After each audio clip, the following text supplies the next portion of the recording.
Especially all that shit, right? Yeah. Yeah. All right.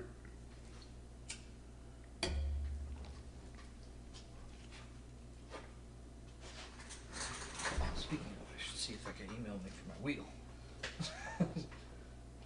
You really want that wheel, don't you? Man, it's one of those things that I wanted since I bought the car. Yeah. And like, I never pulled the trigger on it when it was first a thing. Go for it.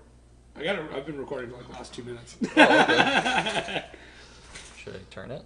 Yeah. So it's not like you don't have to be like fucking super. You can manhandle this thing around. It's not a big deal. They're not. Okay. They're not super expensive mics. They're like they're Still like feel $60 like a piece. So there you go. You'll forget it's there. Don't worry. Yeah, I still want to do like. Yeah, no, I missed the opportunity back when we were like. Back when the car first came out, Yeah. to actually like get it and have it for like a decent price. Yeah. Because you could buy it right from Ford, and I think they were like $350, which is reasonable. And the benefit is a suede covered. Yeah, the suede covered, and they're like. And this is out of the three. This is a 350. Okay. The GT350. Not the Boss 3. Not the 3. Yeah. Okay. No, not the Boss. Yeah. The. Yeah, the Shelby wheels, they're a little bit thicker. Yeah. And, like, girthier. They're just nicer. Yeah. Yeah. Girthy. Oh, like a so, big girthy stick. Oh, so girthy. Nothing makes you feel like a man, like a big girthy steering. Yeah. Yeah. But, yeah, so, and now they're like, I think I priced it out. It was like $750. All right. So they're like exponentially gone up in price because that was like the shittiest thing that came on the car was like the steering wheel, which is like the part that you feel the most. Yeah, that's weird. That's weird. That's like I've always found like seats. For me, it's like you get into a car and if it's got a shitty seat, like that's it. Because this is where I'm gonna be the entire time I'm in this vehicle. Mm-hmm. So I guess the steering wheel is kind of along the same lines because you're holding it the whole. Well, hopefully you're holding it the whole. You should be holding it. I mean, a lot of us go with the knee drive. We've all done it. Dude, on our podcast with Dave the Miata Shop, we talked about going racing in Woodbridge, Mexico. So, oh yeah, illegal activities have been covered. Mexico's just a click away. It's one countryside away. Yeah. It's amazing how close that border is. You think the U.S. is more concerned about Canada's Mexicans? Yeah. Yeah. Trump wants to build a wall. No, it's okay. We can drive in Mexico all we want. Yeah. So you said you found a guy. He's just emailing you back or like. Yeah. So basically, I joined Mustang 6G. It's like a Mustang. It's a Mustang form. Yeah. And are they as douchey as everybody thinks they would be? There's a lot of. I feel like that's questionable guys. I've been on a lot of car forums, and there's always a good amount of people where you're like, man, I hate you. There's always like the one mega asshole. Yeah. Oh there's yeah. Always that one. And the shitty part is that guy always usually knows his stuff. And that's the worst part. He's got like that internet ego where he's just like, if I you know didn't know everything. half the shit, you could just write him off and be like, just you're a fucking band. Yeah. And then it's like, damn, he knows shit. He's too good. We can't get rid of him. Yeah. There's always a couple. They always hate on the newbies too. Oh yeah. That's the guy who's like, always rip just on fucking use the search button. If I have to tell one more guy to use the search bar, I'm gonna fucking lose it. Oh yeah. So I haven't been on it long enough to really say anything. Yeah. But from what I've seen, it's still a typical car form. Okay. Yeah. So good deals. Like I'm so used to S10 forum, and like mini truckers are notorious for being like ruthless. Are they? Oh yeah. Really? I've never even hung out with like you are the first mini trucker I ever met. Yeah. And then I've met like 3 more, and the one guy's like an older guy, so he's fine. Yeah. You might even know him, Jeff. He's got a blue Mazda, and the box has got a side tilt to it. Oh, okay. Yeah. Yeah. So of course you know him, right? He's a fucking great guy. I know him from the Mazda community. He's been awesome. And he's the only. You two have been the only 2 mini truckers I really know. Yeah. So, there's a lot of cutthroat. Just cutthroat. Yeah. Cutthroat and like ready to throw down. I don't know what it is. There's always like little truck big ego. Yeah, it's weird. It's like little man syndrome almost. Oh man, that's so funny. Lifted trucks, they come with a smaller penis, and the smaller trucks come with a bigger ego. I come from lifted truck land, and it is brutal. Some of those guys. Yeah. Oh man, and it's like they drive douchey too. Yeah. Like they know they've got a big truck, so it's like, oh, I'm gonna make a parking spot. Make a parking spot. Oh, yeah. Fuck this curb. Yeah. Really? And I don't mind lifted truck off-road guys. Those guys are cool. Those guys are cool. I get along great. Yeah, those guys are just straight enthusiasts. Yeah. They're not. It's lifted truck, fucking stance tires, like super offset. Yeah, super offsets with like a ridiculous stretch. Mad poke. Like what the fuck? I just and you know what? And the worst of the worst for that is the guys who have that, but then don't even have off-road tires. Oh yeah, street tires. They got street tires. Yeah. No, so you have performance handling tires and nothing else about your truck. Mm-hmm. And like I can look at one of those builds and I can respect one of those builds. Oh yeah, there's definite work and like good craftsmanship and good parts that have gone into it. Big money and time, tons of money. Okay. Oh yeah, way more than the tuner community in a lot of cases. Yeah, not in all cases, but in a lot of them. Oh yeah. Yeah, and it's just because bigger parts, bigger money. Bigger money. Yeah, needs more steel, needs more everything. And the shitty part about like the tuner community is like you don't really see underneath it all too much. Yeah. So it's not cleaned up and like beautiful. Whereas these trucks, all you see is underneath, and you're like, man, that looks really good. Or you'll instantly say, that looks like shit. Yeah. Whole lifted trucks, it's fucked. This gigantic dent in the roof. All the paint's peeling off. There's no clear coat. It's just gone. They tried to put in a sunroof, and it's crooked. Yeah. Yeah. No, I mean, it's very rare, especially like, it's very rare to find clean bottom end, like bottoms of cars. Yeah. Yeah. There's always, and especially like having a lowered car or whatever. Yeah. You're always scraping the ground. Yeah, for sure. Yeah. I wouldn't say I've owned a stance car. My project was I would say it was slammed. Yeah. I think I had 3 inches. Yeah. Between lower control arm and ground. So that's I think I don't know. Anyways. Yeah. There's a bunch of people like, there's no fucking slammed. You need to you'd be scraping everything. Everything. Yeah. Everything. Yeah. Gravel road, don't even think about it. Yeah. Yeah, there's a point of having it slammed and daily still. Yeah. That you could still enjoy it and still scrape out a bunch of shit. Yeah. Same thing. It's so like there's so much hate just in the car community with different scenes, but I can always respect a build to a point. Like there's certain shit. There's certain like the huge negative camber. I don't know. I can't do it. I can't do it. I can see it when it's the fitment is perfect. When they drive it and nothing hits, or the tire as rolls up under the fender doesn't hit anything. Yeah, they've got that angle perfect. That I can thoroughly enjoy because like the amount of thought process that went into every little bit and piece of that. All the geometry, it's math. Yeah, it's all just the math. Yeah, right? That's amazing. Yeah, but like I know what you mean. I mean the crazy, where it's.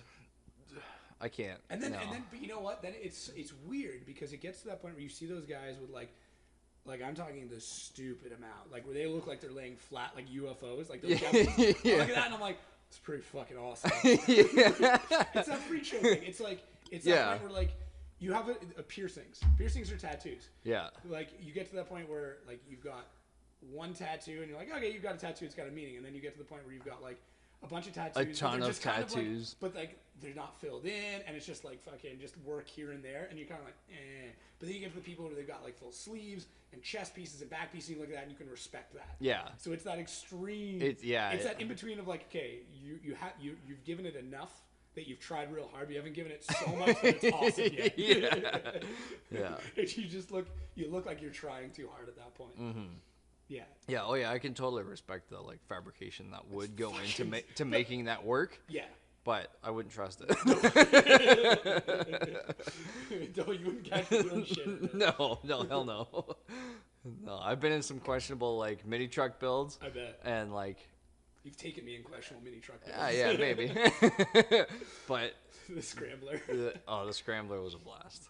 Oh man! So obviously, anybody listening has no idea what the Scrambler is. Give me the rundown of this thing. So the Scrambler was I'm a big S10 guy. I'm a first gen S10 guy. Square body, like square bodies are where it's at. If you're gonna do it, that is the jam. Square bodies are where it's at. Yeah.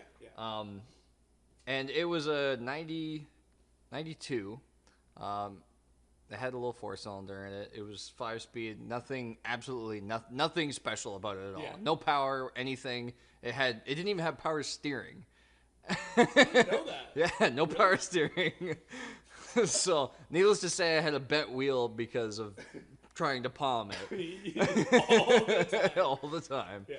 And so it had like the shifter just cleared underneath the the rear view. So it was tall, yeah. It was probably like one of those big old school trucker trucker shifters. And I had it for like 2 weeks. Yeah. And I like hit a patch of black ice because we live in Canada. And basically spun around, nailed a pole, and like totally just destroyed the box of this thing. And it was actually like probably like it was easily the cleanest S10 that I ever owned. Like new fenders, new doors, the rockers were nice on it, the cab corners were beautiful. It was the cleanest, nicest. And hit a pole. So tried to source a new one, and of course I just bought the truck, so I was broke as shit. Yeah. And so I was like, I got some lumber laying around. So I ended up making this like 2x6 flatbed that went across the whole thing with like railroad ties that part looked awesome. It was like you put a whole bunch of effort into that, and then the rest of it you're like, guess I need to put the lights somewhere. Yeah, so of course I didn't have lights or like any spaces for lights, so we just took deck screws and like deck screwed it in underneath on the backside, along with the license plate and the license plate light. Yeah. So like all the lights were there, but there was nothing like covering it. There was no surroundings. No, they were just exposed wires. Yeah. And of course, living in Canada, I didn't put mud flaps on it because why would you do that? Yeah. And all the wiring was destroyed. Every weekend, I would have to to fucking rewire a taillight. Yeah, because I get pulled over every weekend. There was a cop that would catch me all the time, and hey, your taillights are out. No, I just fixed them. He's like, I know, I seen you during the week with them on. Small town problem. Yeah. It's all right, Randy. Yeah. All right, yeah, I know you fixed them, but let's get them fixed again. Do it again, yeah. One more time. Oh man, that's so funny. So, and I just ended up going scrapyard. Really? Yeah, I still have bits and parts of it. Yeah. As well as the rest of my S10s. Yeah, there's two of them outside. Yeah. If you guys watch the vlog, you'll see them. Yeah. Well, those ones are Mazdas. Oh yeah, right. Yeah. Chevys, yeah. But I have like fenders from the Scrambler still. Oh, okay. The hood, the bumper, the doors from the orange truck. Yeah. The dash from one of the trucks I had before that. 'Cause the orange truck was notched. Yeah, that one was bagged. Yeah, that one was bagged. So I wish I could have. I started rebuilding that, and I like started doing like a full frame build and like stock floor body chop. Yeah. And like a really nice build, and it just the cab was so gone. Was it?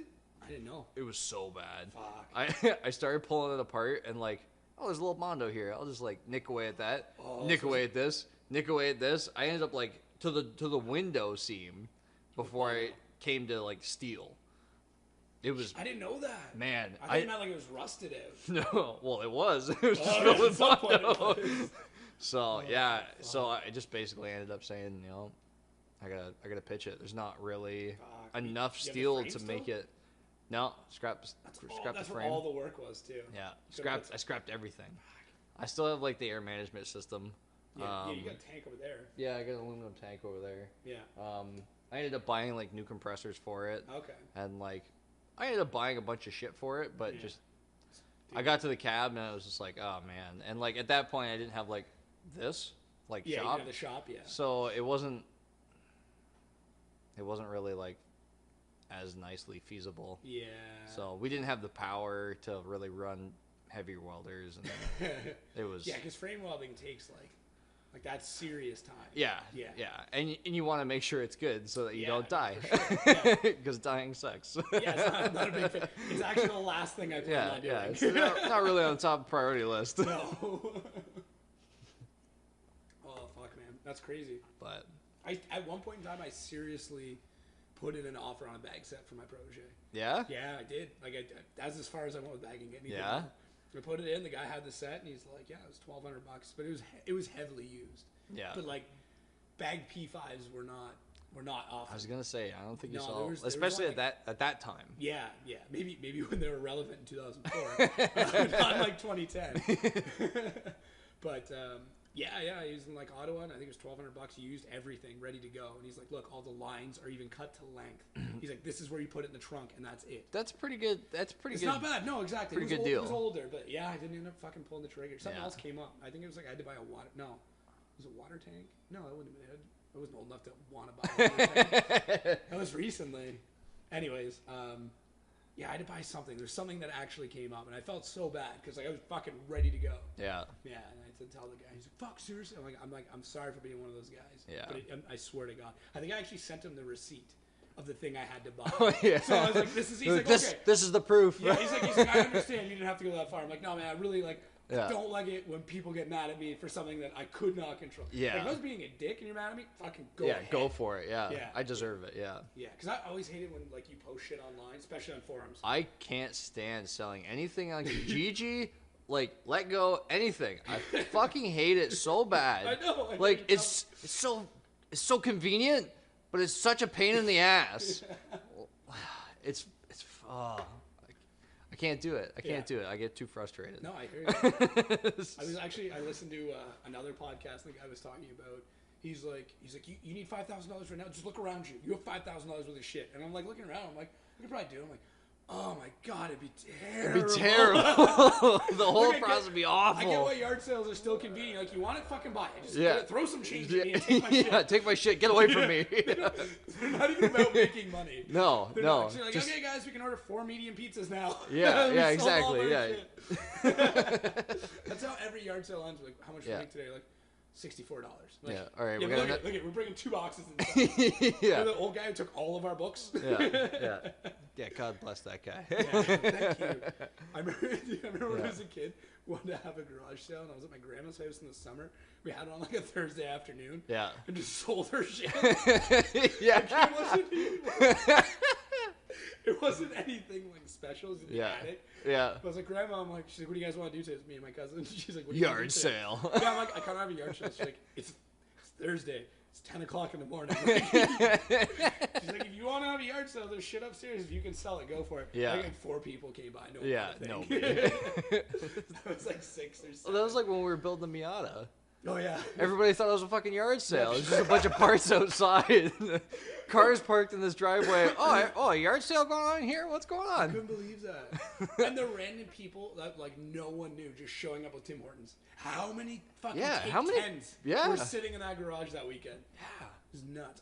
I brought a coffee maker. I even had a coffee sponsor, and I felt terrible because there's steak tens the whole garage, man.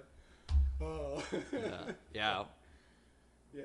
Yeah, there's a lot of random people that just showed up. For like 10 not not that I know anybody up there, but no, fuck, I didn't know half of them either. That's the thing.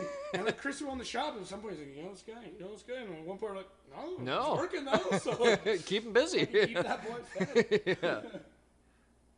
Yeah.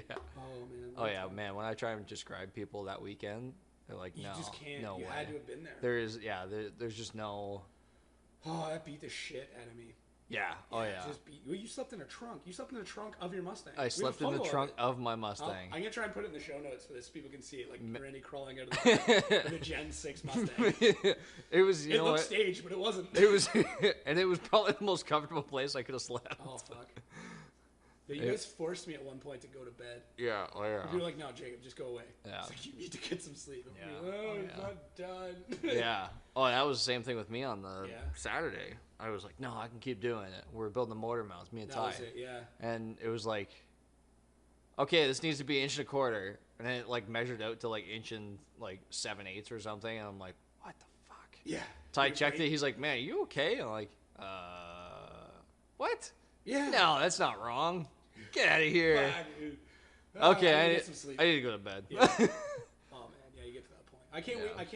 I can't wait to do another nuts build like that. Like I would love. Like you and Ty got along so well. Oh man, Ty's just good instant. Shit.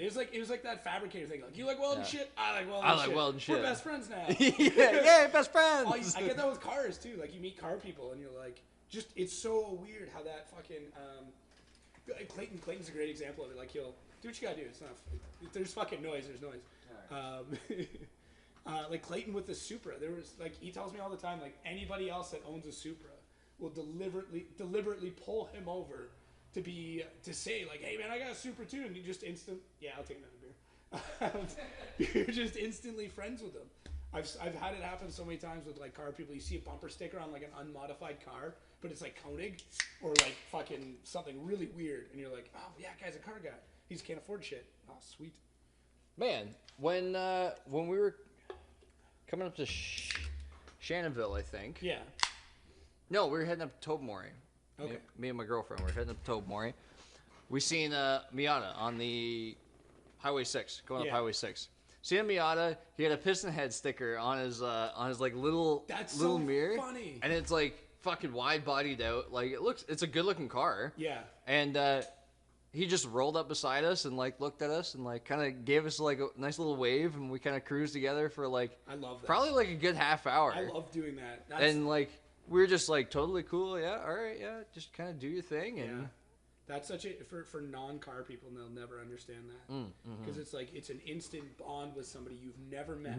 Know that they've gone through some of the same shit you've gone through. Like you just instantly know. You're like that dude has been ripped off by somebody. That guy, he's had to deal with a shitty supplier or bought way too expensive stuff or looked for something forever. Got it, and then we realized it was shit.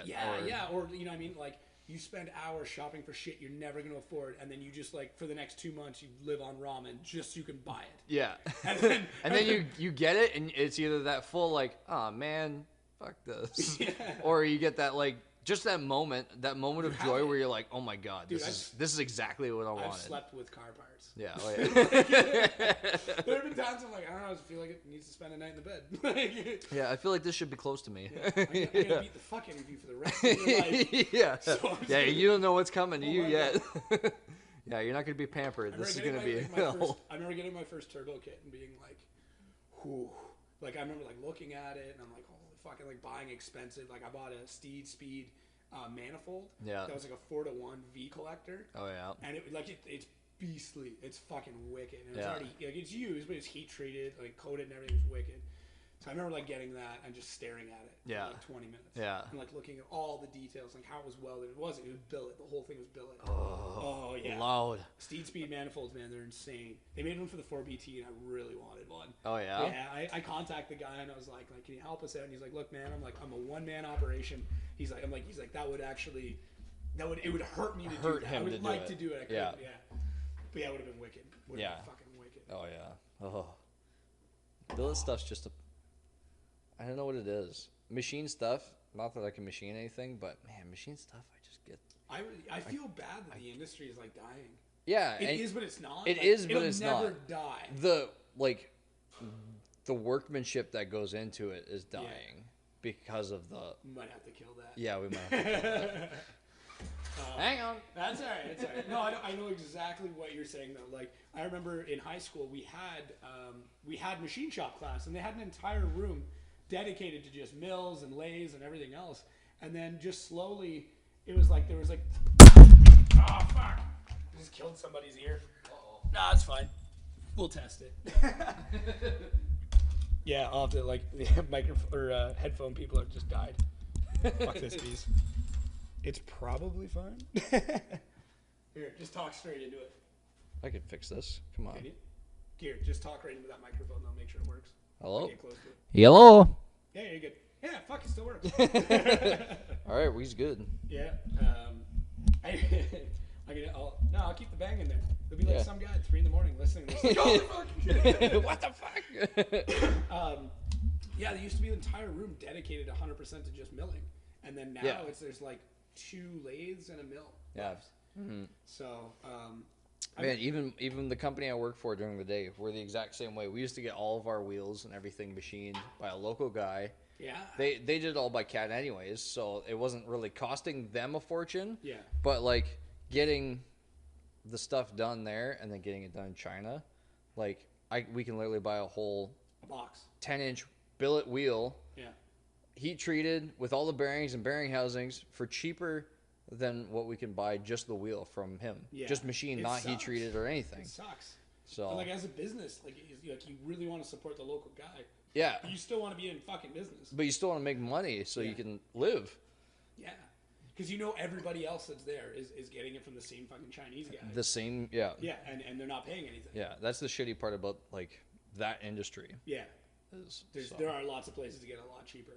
Yeah. I knew 2 people that have that went to school to become a millwright, and just they can't do anything with it. Mm-hmm. One guy sells car parts, and what the fuck's the other guy do? The other guy builds decks. He does. Like, oh no, Chris, the guy who. The shop. The he's a shop. millwright. Oh yeah. Yeah, pretty sure. He builds decks. Yeah, he's on TV now. You didn't know this? No. Yeah, he's on HGTV. Homes with Homes or whatever. No. He's like not even this. If anybody's listening who knows him, and you'll know this, he's like the quirky fucking guy on the Saw. Oh like, yeah, that's his role. Like, it's a reality, show. Reality show. They do a bunch of stuff. Colin, what's Colin's last name? Anyways, Colin came out that weekend. He was like the small guy, is kind of hyper. He's up for a little bit. He worked with Chris. Colin's got his own TV show. Yeah, he's got his own TV show on HGTV. Oh, no shit. Oh, yeah, I know. Oh, wow. Yeah. Oh. It's kind of neat. Yeah. Yeah. But anyway, so that's it. Yeah, so I'm pretty sure that Chris is a millwright. I'm almost sure of it. Yeah, and then now he's on HGTV, so he's doing the better. Yeah, I mean, he's doing a pretty good job. Yeah. Still not millwright, though. Yeah. He's building some mean decks. Oh, fuck. But, yeah, then I think it's my buddy Steve. He runs Sport Tech Performance, which is a Subaru performance place. Oh, yeah. It's got a garage, yeah. It's got a fucking lift. I've been in there a few times. Yeah. Yeah. I'd like to get him on the podcast. He's like super microphone shy. Oh, yeah? Yeah, he's like, what are we talking about? Like, you just talk, man. He's do shit. Yeah. He's hang out like you've always been hanging out with people. Yeah. So. That's pretty well what it feels like. Yeah, it's good. I love doing it. Anytime that I get anytime I get to talk, I'm pretty happy. Yeah. That's why I picked a job where I talk to yeah, where I have to talk. Yeah. Oh man, it's great. I've yet to have anybody tell me to shut up, which is nice. Well, that's always good. I'm sure there's a few people I work with that like me too. But yeah. It's gonna happen. Oh yeah. So. Oh yeah. So when does Chrome to Envy become like that's it? That's as soon as it starts making more money. As soon as it makes more money. Yeah. Need people to buy some metal art. Well, we'll post links and everything. I'll post photos and we'll do that. We'll put a little compilation together so people can see, and it'll be in the vlog too. I took a bunch of B-roll of all the masks and shit. Cool. So, and then who was it you gave a mask to? It's fucking. Jason Ellis. Jason Ellis, that's it. Yeah. Jason Ellis on Satellite Series. 86 or something, I don't know. Faction 41. Now he's got his own channel, so he's hit the big time. He's got a podcast as well. He does have, Electronics, yeah. Yes, yeah. Electronics. Yeah. I'm not even surprised. Yeah.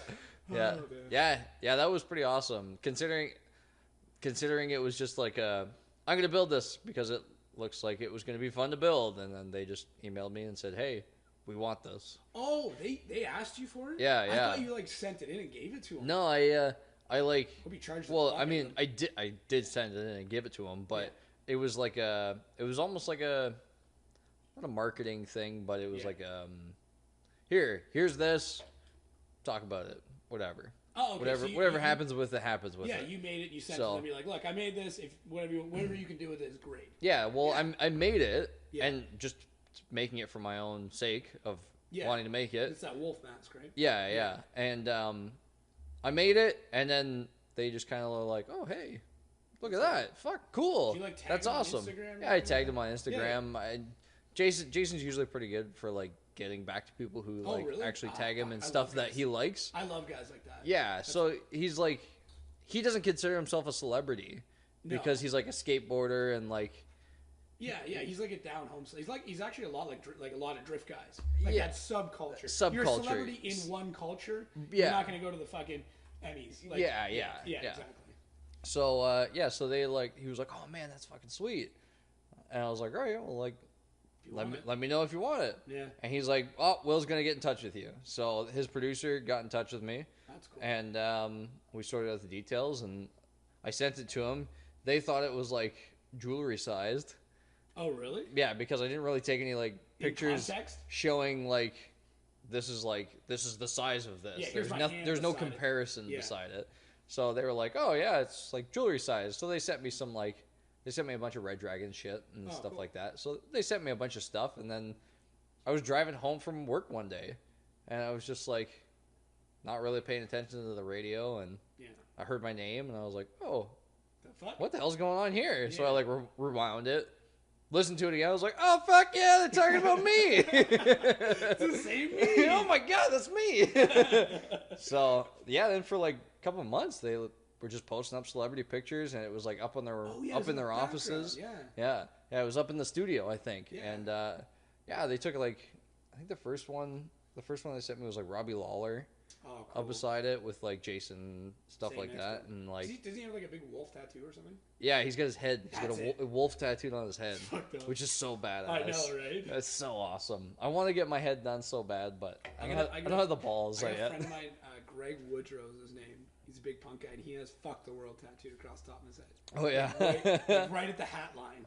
Oh yeah, this dude, and he's the sweetest guy. Yeah. Like you meet him, and he's like, "Hey, how's it going?" Like I used to play hockey with him, like back when we were like 12 and 13, kind of. Yeah. I went to high school with him for a year, and then he went out and he's a full-time tattoo artist now. He's in Oshawa. Oh, right on. I can't remember what shop it is, but I don't know. he was apprenticing when I got my first tattoo, which is kind of cool. Yeah. Have you ever had like one of those people in your life that are just kind of there at a bunch of different moments? Yeah. Does that make sense? Oh yeah. Like there's this one guy I used to work with him. I think Tim is his first. I can't remember his last name, but I worked with him at like my first high-end restaurant, kind of like he was working in that restaurant. Yeah. And then when I moved to Barrie, I moved to Barrie, so it was like years, like 8 years later. Yeah. I was working another fine dining place, and like we're sitting on the patio, and he's just walking by, and I'm like, Tim, and he's like, what's up? And I'm like, it's Jacob. He's like, yeah, how's it going, kid? And I'm like, yeah. And I had like this really quick conversation, like, how's your life and all this shit, and got caught up, and then I didn't see him again until like fucking a couple years ago. He's back in Huntsville again. I have him back in Huntsville. I'm like, yeah, I saw him. And it's like, how's it going? And the same kind of like, how's your life? How's it going? Yeah. You're doing this, you're doing that, and I'm like, yeah, man. And the guy's like a published author and like a poet. And he's like, kind of a lost soul. He's a really cool guy. Yeah. He has a tattoo. He has one of the coolest tattoos. And I want to get it, but I don't want to steal his idea. I like his idea so much. Yeah. It's a fucking moth inside of a light bulb. And I'm like, I never got it. I've seen a few of those, he's like, yeah, the moth got what it wanted, and ultimately it killed it. And I'm like, that's so fucking deep. Yeah, it's so deep. It gets inside the light bulb. What's it gonna do? Yeah. Like now it's received it, and once it touches the light, it dies. It dies. It's like my mind is exploding. Yeah. And I'm like, holy fuck! Like, what's the sound of one hand clapping if a tree falls in the forest? Yeah. Oh my god. Oh man, it was so he's just like popped up a few times in my life. It's just so weird. Yeah, it's weird. You run into those people and you just consistently run into them in the weirdest, most random times. Yeah, and it was, you know what? Every time I've run into him, it's been like a peak day. Oh yeah. I've always seen him, and I've been like on a fucking like just something big's just happened. I think like the first when I saw him in Barrie, like we just found out like my fiance was pregnant, and like this time I just finished like a really killer sales week and made a ton of money. For the company, and then it was just kind of weird. Yeah, that's weird. Yeah, he's fucking, and he's like, he's kind of a weird guy. Yeah. So it wouldn't like. I mean, he's an author. They're pretty weird. Yeah, he's a poet and shit. And like, but it wouldn't be like surprise me with some Twilight Zone episode. I'd be like, yeah, man, Tim's like your guardian angel. Yeah, like, that's one of those moments that happens. You kind of like, fucking knew it. Yeah. Oh man. Well, man, when I started seeing things, that's the one girl that I used to see all the time. Yeah. Like hallucinate. Apparently, she's like my soulmate. Really? Yeah. And she would just check in on me, and then she'd leave, and I wouldn't see her for a long time. Hallucinating? Oh, this is going back a couple years. Really? You had like a hallucination spell? Yeah. They actually thought I was gonna be schizophrenic. No fucking way. Yeah, I had to go see like a therapist and. Oh shit. Like, dude, they did a ton of scans and like. So like you legitimately saw shit. Yeah, that's what my neck tattoo is. No. I used to see this thing all the time. Fuck off. It's gnarly. That sucks. It's terrible. Yeah, it got to a certain point where like I was. I was have to pay for that. Seeing so much. I know. Yeah. I know. I was cheap date. Yeah, free ride on that one. But yeah, man, I was. Fuck, it was a little while. Really? Yeah, and yeah, it started out with little stuff and like hearing voices and stuff. Yeah. And it was always just like people calling my name or something like that. Something where you like stop and you kind of look around and do like a feasible thing that's actually happened to people. Yeah. Like like I've had it happen. You just walk someone's like Jacob, and it wasn't you they're talking to, and you're like, fuck. Yeah. Yeah. So it was always like that, and it was always like at work when I was actually like working at work. Yeah. And it was like the weirdest thing ever. So I was like, man, this is weird. So then I started seeing like this like dragon thing. Yeah, it's messed up. So I would see this thing, and then I was starting to like really kind of get like deep into my own mind of like what the fuck is going on? This is Donnie Darko shit. So, yeah, so then I was seeing more and more things and more people. And, like, at work, we've got, like, a big breaker panel set up, like, by the one welder. And I'd be there welding, and I'd see, like, some guy all burned up and, like, that whole wall just, like, totally mangled. Holy and fuck. Just, like some, I don't know, some, like, Resident Evil shit. Yeah, I know what you mean, yeah. And, so then it got to the point where it was actually, like, affecting me. Yeah. And, like, my boss came over, and he's like, man, are you okay? Like, what's going on? Yeah. And I told him what was up. I was like, man, don't, like... Please don't tell people. Please don't think I'm crazy or anything, but, like... This is what's going on. This is kind of what's going on. And so... It's a hard conversation to have. Yeah. For the first time. Yeah. Cool. Yeah. So he thought it was sleep paralysis. Oh. He's like, man, you know, you've been saying you haven't been sleeping too well. Maybe that's what it is. You're falling asleep in paralysis. Fuck yeah, no, that makes sense. Yeah. So I was like, okay, yeah. Let's go with that theory. Some of the things sound feasible, yeah. Mm-hmm. So he's like, man, go to the doctor. Like, take whatever time. So he was actually, like, really cool about it. That's good. Yeah, because that's hard to be like, yeah, take time off. You're seeing shit. Yeah. So yeah, he gave me a bunch of time off. I went and talked to the doctor. The doctor's like, how many drugs are you on? What are you on? Yeah, that'd be a tough one to be. Yeah. So, of course, I did a drug test like the very first time, yeah. And he's like, "All right, you're clean.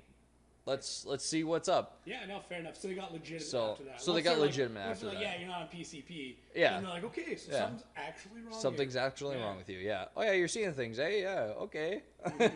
So what? Like, okay, timeline. What, like a year ago, 2 years ago? It was probably 2 years ago. Okay. I think. All right. Yeah. 2, maybe like 2.5. Yeah. So, and then it happened for, it was constant for probably like a solid year. So like seeing it every day. Seeing it every day, hearing it at like everything all the time. And yeah, it got pretty intense for a while. And then they were doing a bunch of brain scans, and they did like CT scans and like a whole bunch of stuff. Huh. And so they basically just chalked it up to like brain damage. They couldn't really. You hit your head a few times. Yeah, yeah. I don't know how many concussions I have anymore. I lost count. Wow. But I don't know. It's like the doctors couldn't say anything because they couldn't medically prove anything. What do you say? Yeah. Yeah. So they basically chalked it up to that. That's actually what my therapist chalked it up to. Brain damage. Yeah. Because she's like, yeah, you're totally normal. Like. Oh yeah, I've known you for a fucking long time. Yeah. I didn't talk for like a few years, but like that was just because you were seeing far shit. apart, I was having kids. Yeah, apparently. Yeah. So so they just kind of chalked it up to that, and then I've talked to like psychics and stuff, and they're like, man, you're just psychic. Like it's just your like third eye opening up and seeing all this stuff. Huh. So yeah, so I don't know. They told me I could have a job being a psychic. Really? Yeah. Fuck it. I don't stop enough to like back when I was like really deep into it. I was actually like meditating and like really just trying to get into it. Yeah. Yeah. Well, so see if I could like slow it down or like block the bad stuff and like burn whatever. Right. At that point, burn whatever you gotta burn. Fucking sage. Yeah. Hell yeah. Yeah. Oh yeah. So yeah. Fuck. You don't want to see that shit again. Yeah. So I actually started getting deep into meditation, and it like worked really good. Yeah. And I could channel it a lot better. But so I mean, I probably could like go into that field of work, as like shady as that sounds. No, I know what you mean. Dude, I was a magician. Don't worry about it. Yeah. So, but yeah, and then I just kind of like the more I started meditating and like trying to like block out some of the stuff. Yeah. It just like started happening less and less, and like this thing on my neck, I don't see it anymore. It's a good thing, man. So. Yeah, so it never like touched me or anything. Apparently, it's a parasitic entity. That's what they tell you. That's what they told me. Yeah. So, and it's basically like a parasite that kind of like sticks to your like soul or your whatever. Psyche. Yeah, your psyche. So, huh. But yeah, it was pretty crazy. And then I got this thing, and everyone's like, why'd you get that on your neck? That's terrifying. You don't know what I've been through. And it's like, no, if I have to see it, so does everybody. Everybody's got to see it. Yeah, fair enough. Fuck you, fuck you, yeah. fuck you. Oh, yeah. You're cool. And people didn't believe me until I like showed them like this, and then they're like, wow, that's pretty like, I never knew that's that. pretty detailed. That's pretty intense. Yeah, terrifying. Fuck, man. That's crazy. The only thing I can relate to when I was younger, if I was sick a lot when I was a kid. Yeah. Yeah, you were saying you had migraines. Yeah, I had croup. I had croup really bad. Yeah. That was my big thing. Is like, anyways. But I remember getting sick a few times, and like I don't know if it was like from not eating or not drinking, but I would like hallucinate. I look back now and know it was hallucination. Like at the time, I didn't know what was going on. But it would happen like if I was, especially if I was like lying down looking at something like a TV or a cabinet or fucking anything, and it would like travel. And it would travel? Yeah. Oh yeah. And it would get really small, and then I'd hear fucking screaming. Yeah. It was so messed up. And whatever it is, and then I'd be like, I'd focus on that, I'd be like, okay, I need to get to that for some reason. And I kept getting further and further and further away, and then I'd hear like this yelling or screaming or something, like, I don't know, I can't really remember. Yeah? It was definitely voices, but it was loud. Oh yeah. It's good times. And then I was just like, fuck it, I literally have to snap out of it. I have to like wake myself and be like, what the fuck was that? Yeah. And I'd get up and go and do something, and then, it happened when I was sick, though. Yeah. And then same thing, I'd lay down, and it would happen again, and whatever it was. And like, not that, like I think it was just my eyes going out of focus, because sometimes now if I lie down in bed and I'm watching like my phone on YouTube, it'll kind of do it, but I kind of realize like I think it's just when my eyes were going out of focus because I was so sick that I was falling asleep and my eyes were coming out. Yeah. So it was really fucked up. That's the only thing I can like. Back like in the heat of things, I used to be able to just like sit and like watch the walls go in and out, and like my big thing, I don't know, it happened all the time, is that the ceilings would turn into like water. Oh, really? Yeah. So and there'd be like full ripples, like white caps, everything. Holy shit! But it was like still the same texture of the roof. Yeah. And it was. You can't. Yeah, I know. I know. What you mean. It was creepy. Yeah, I've done those drugs too. Good times. Yeah. That's why people pay big money to steal that shit. Yeah. Yeah. Oh yeah. And it was just the everyday thing. Like the worst, longest acid trip ever. Well, the one time, I woke up, went into the bathroom, and like gotten dragged back into the bathroom, and then like woke up back in my bed in the morning. Oh. And I was like, man, this like I just thought it was a nightmare. So I asked my mom. I was like, hey, did you see if the bathroom light on was on? Yeah. Anything? Like, she's like, no. Well, she's like, well, I saw the light on, but then it just went off. That was it. I'm like, did you see me go into there? Like, anything? Did you hear me like scream blue murder? She was like, no. I just remember the light going on and it shut off, and that was it. She's like, I don't even remember seeing anybody go in there. I was like, what the fuck? So, and I asked my girlfriend at the time, and she's like, yeah, no, for sure, you got up last night. You went to the bathroom. I'm like, well, how did I get back? Did they come back kicking and screaming? By something? Oh yeah. Really important. I was literally dragged back into the bathroom, like by my feet. That's fucked. Like horror movie stuff. Yeah, man. That's crazy. Oh, yeah. And then watch horror movies and shit now. Oh yeah. Yeah. For a while, I had to really calm down because it was like. Yeah, I get like those Nom flashbacks. I'd be that crazy guy that served in Nom where he was just like, oh, I seen some shit. Well, and you know, you take something like that, like at least you came out of it relatively unscathed. Yeah. Yeah, you're 99% normal human being. I'm like pretty. Else. I think I'm pretty normal. Yeah, fuck yeah. Spend the entire day with it's been, but. Yeah, and then you look at people who like have been like are now like still fucked up. You still look fucked at them, up. Like I'm sure you've got a form of empathy for them. Like I can look at them and only feel sympathy because I don't know what it's like. Yeah. You can look at them and be like, look, dude, I get it. I get it. Yeah. I've seen shit too. Oh yeah. Fuck. Even one of the guys at work, he served in Iraq. Yeah. Or Afghanistan. Sorry, he served in Afghanistan. He did 3 tours, and he came back and he was super different fucked human up. being. Oh yeah. Oh yeah. And like full blown, got diagnosed with PTSD. Yeah. And man, there's like definitely instances where it's like, whoa, some like loud bang or something like that. Oh yeah, and he just kind of like shuts down for a little bit, and like you can fully see it. And like, there's some people that think it like it's kind of hooey and whatever, be a man. Yeah. But then there's like you see it and you're like, wow, this is like that messed him up. Yeah. Fuck. Oh, fuck yeah. Well, you can't even imagine it. What the fuck? There's kind of ruckus going on out there. Yeah, I heard a diesel truck start up. Hopefully it wasn't. Hopefully it's not the one that's Hopefully parked outside. Shit, yeah. Yeah. Oh, fuck. Yeah, that's crazy. I never knew that. Yeah. I wonder what it was. Like, was there like a concussion? You do something on your dirt bike? Well, like. Can you like look back and be like, and sure I hit my head like kind of pinpoint it? Yeah. There was definitely like. a good accident where I herniated 4 discs. Yeah. And I knocked myself out, and then I actually knocked myself out on the track. Yeah. While being blacked out, picked my bike up, got all my shit back together, started my bike back up, rode it back to my camp. Yeah.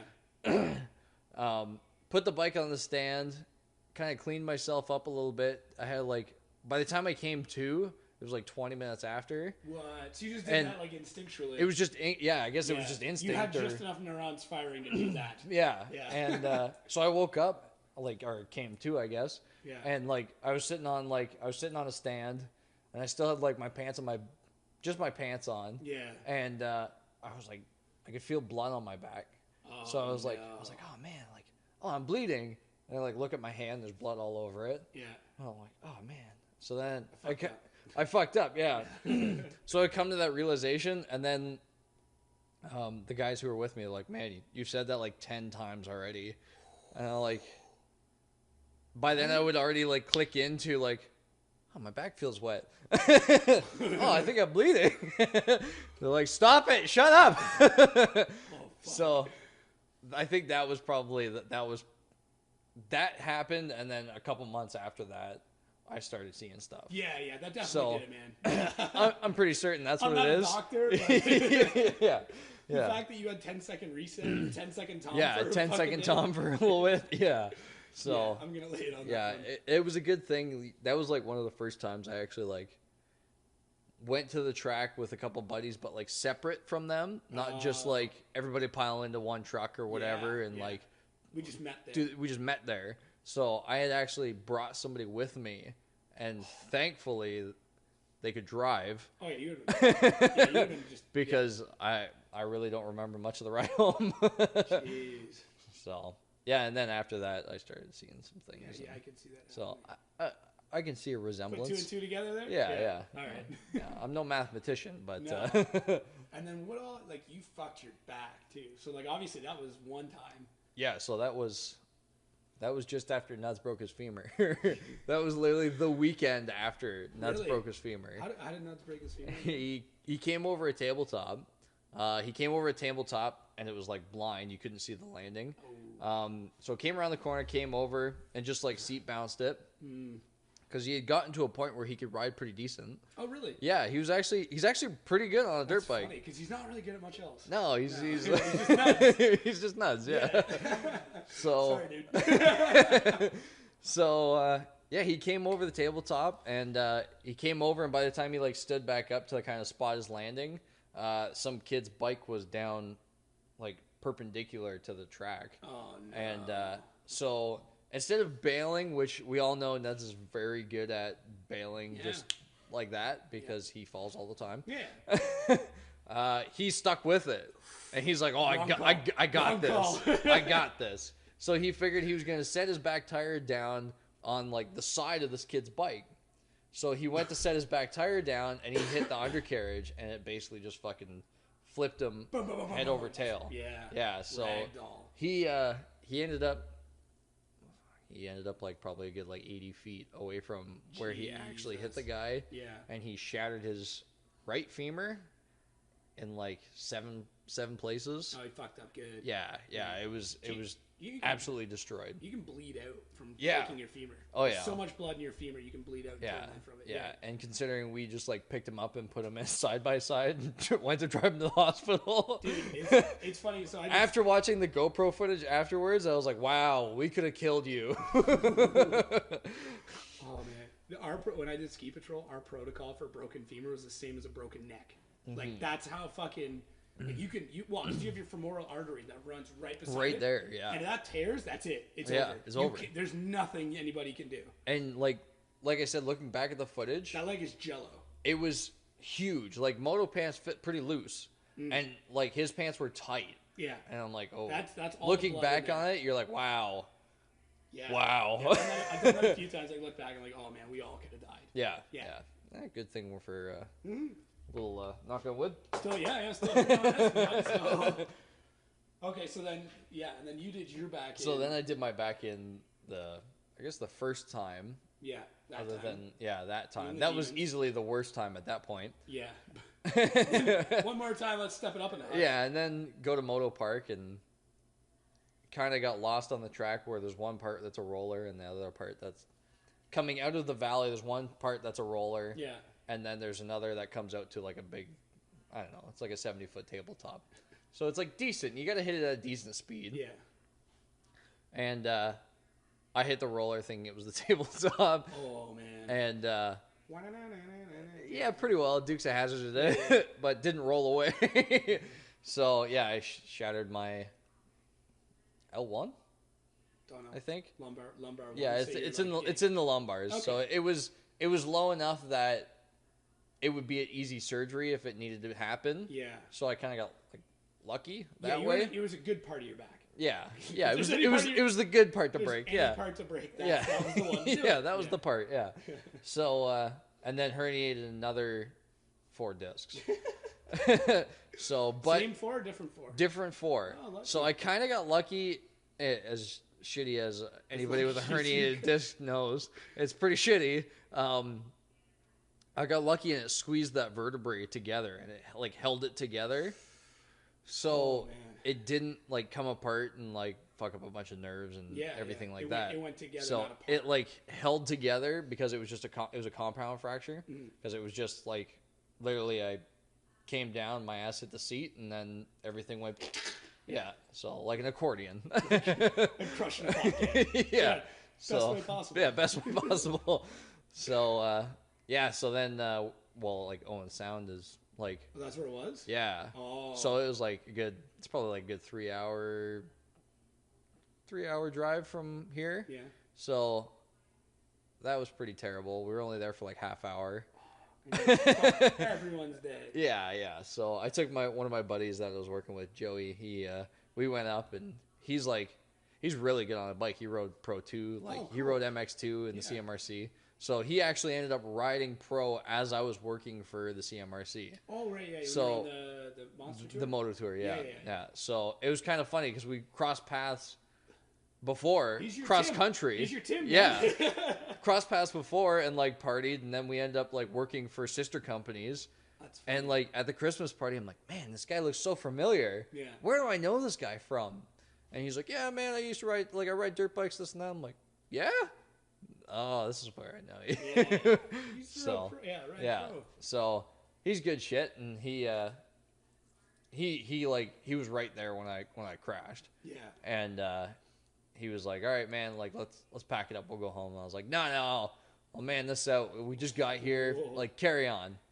So he kept riding for he probably put in another like 2 20-minute motos. Yeah. And at that point I was like, yep, okay, I'm gonna start crying soon because this kills. Yeah, it would. I can't even imagine that pain. Yeah, so it was terrible. I couldn't even I rode my bike back from the crash. I rode it back to the trailer and like just out of instinct went to hip toss it onto my stand. Yeah. And put my hip into it. I was like, ah, ah. So luckily the neighbor came helped us pack up because I was totally useless. Yeah. And so we drove back. We hit the first beer store on the way. I crashed 3 King cans. Oh man. And felt pretty good coming home. Yeah. So came home, went to the doctor, went to the hospital. They couldn't.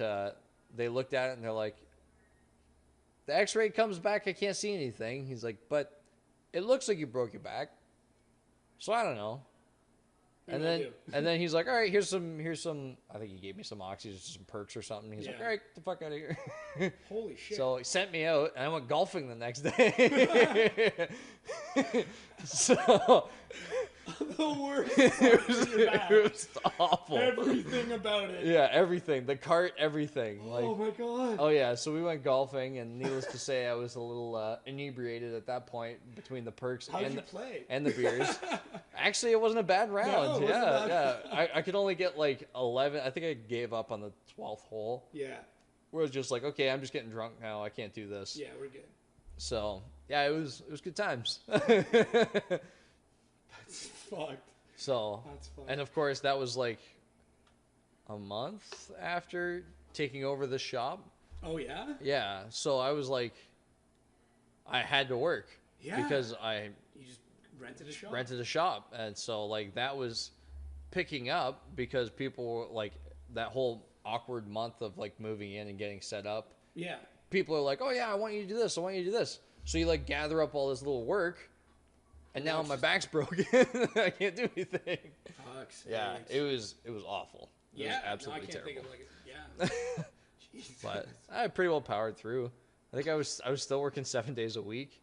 The doctor told me to take it easy after I went for a MRI. Yeah. Because of seeing things, they did MRIs. They found a cyst in my brain. No way. Yeah. So every 6 months, I gotta go get checked up to see if it's like growing Bigger. or whatever. Yeah. So my 6-month schedule was coming up. So they're like, look, I need to get my back done. Same time. Reschedule the head. Yeah. So they did my back instead of the head, and the doctor was like, yeah, just take it easy. Your back's broken. Like, your L1's broken. You herniated these discs. Nothing we Take can do. it easy. Yeah. There's nothing really you can do. It's like, not broken bad enough we're going to go in and operate. It's not falling apart, so it doesn't need to be operated on. Just it's just take it easy. don't be a dick. So I'm like, all right, take it easy. 7 days a week. Don't ride bikes anymore. Don't be crazy on my dirt bike. Don't lift crazy stuff. Your version of easy is very different than most people's. Apparently. Doctor tells me to take it easy. I'm fucking crushing Netflix for like 2 weeks. Yeah. Yeah. So it says take it easy. It's takeout and just bottles. Like, if I don't have to get up to piss, I won't. Yeah. That's my easy. Yeah. So. Yeah, and you're still on your bike. Yeah. Well, no, I stayed off my bike for a little while. Like 2 weeks, 3 weeks. It was probably like a month.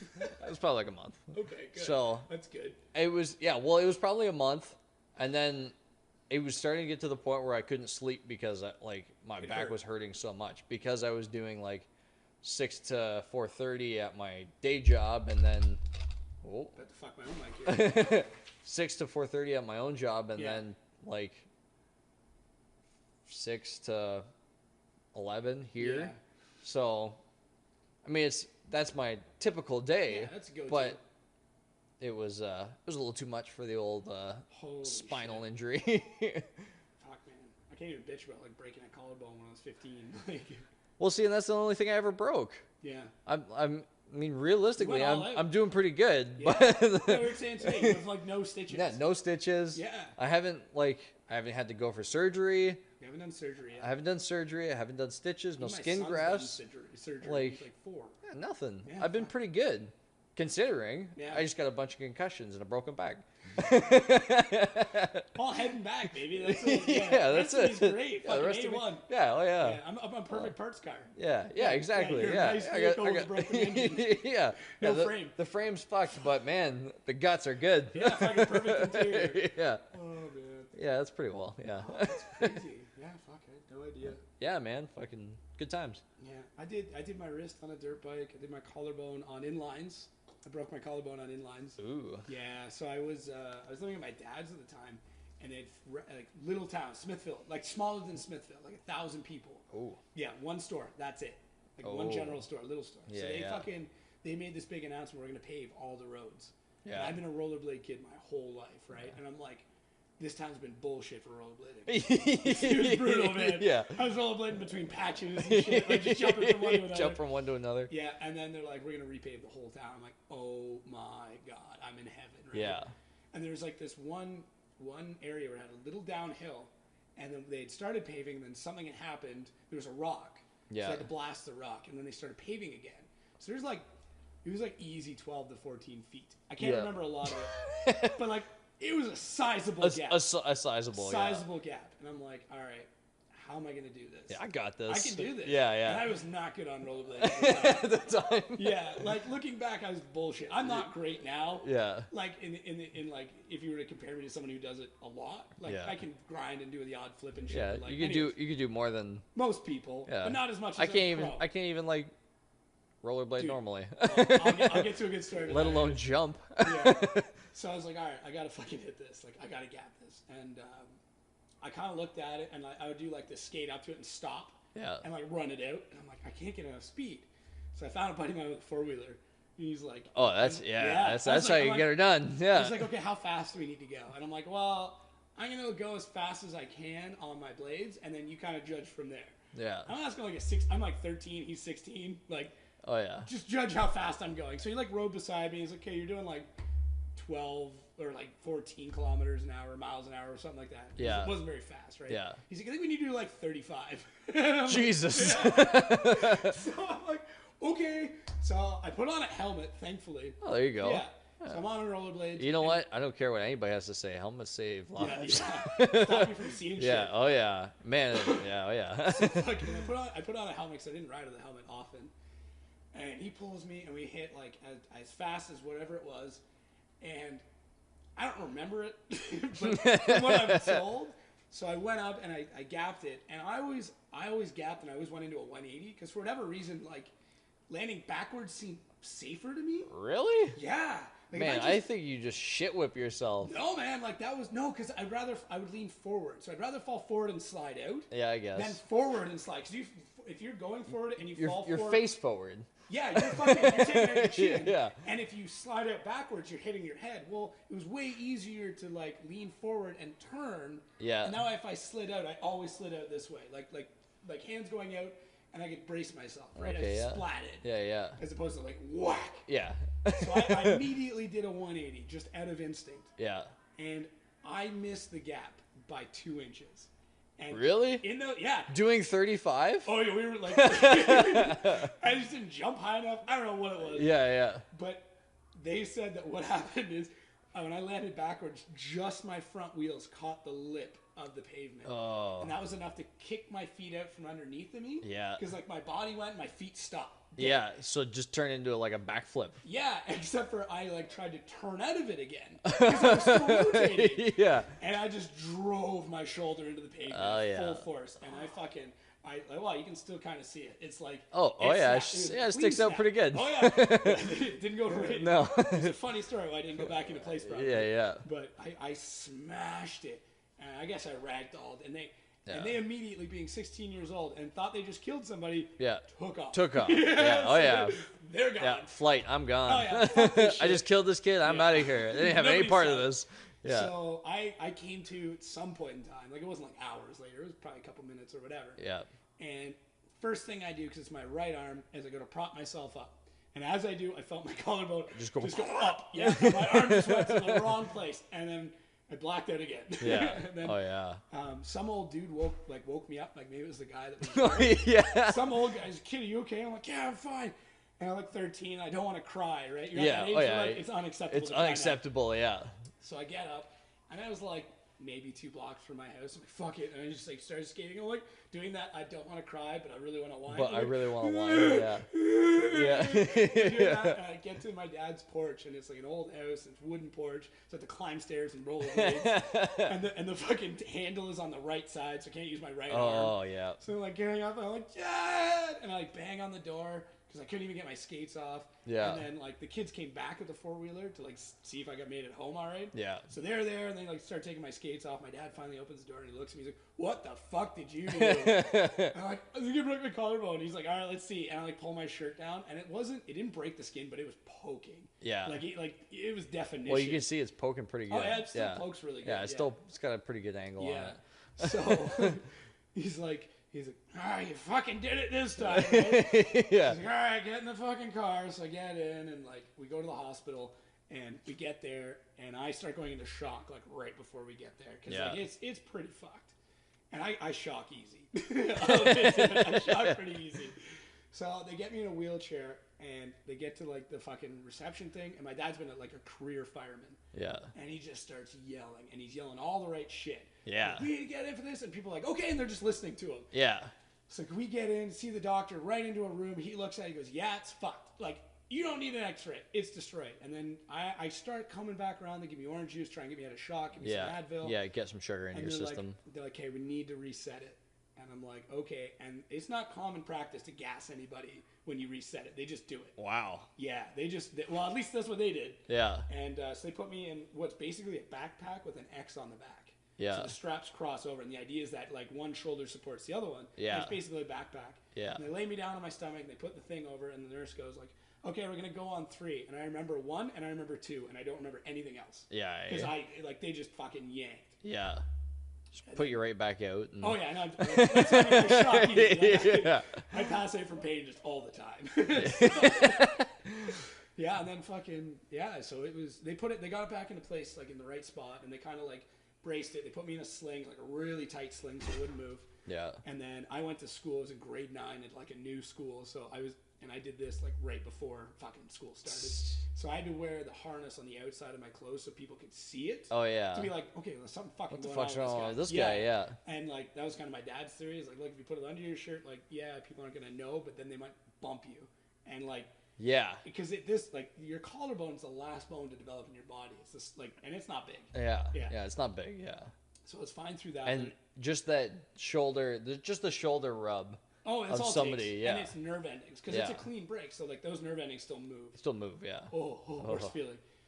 So then, anyway, so I go to my mom's for the weekend, and my mom obviously knew about it. And this is probably like 3 weeks later. Yeah. So I'm kind of out of my sling still. And I decided it was a good idea to jump on my dirt bike. Oh, of course. And it's my right arm. I'm just like, I want to go see my friend down the road. So I was like, I'll take the dirt bike and putts down. Putt walking down, hurts. Yeah. Sure enough, pothole, twist it, arm goes with it, fucking pulls it right back out. Right back out. Yeah. Whatever bone had started to heal was done. Done, yeah.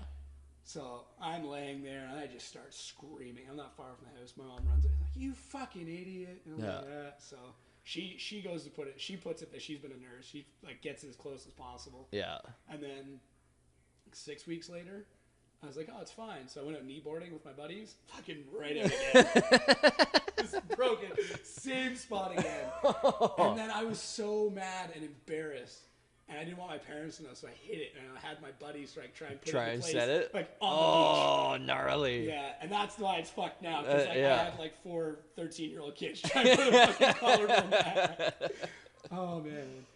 Oh, this is such a dumb idea. Oh, terrible idea. Yeah. Good story, but... Yeah, great story, but just fucking stupid.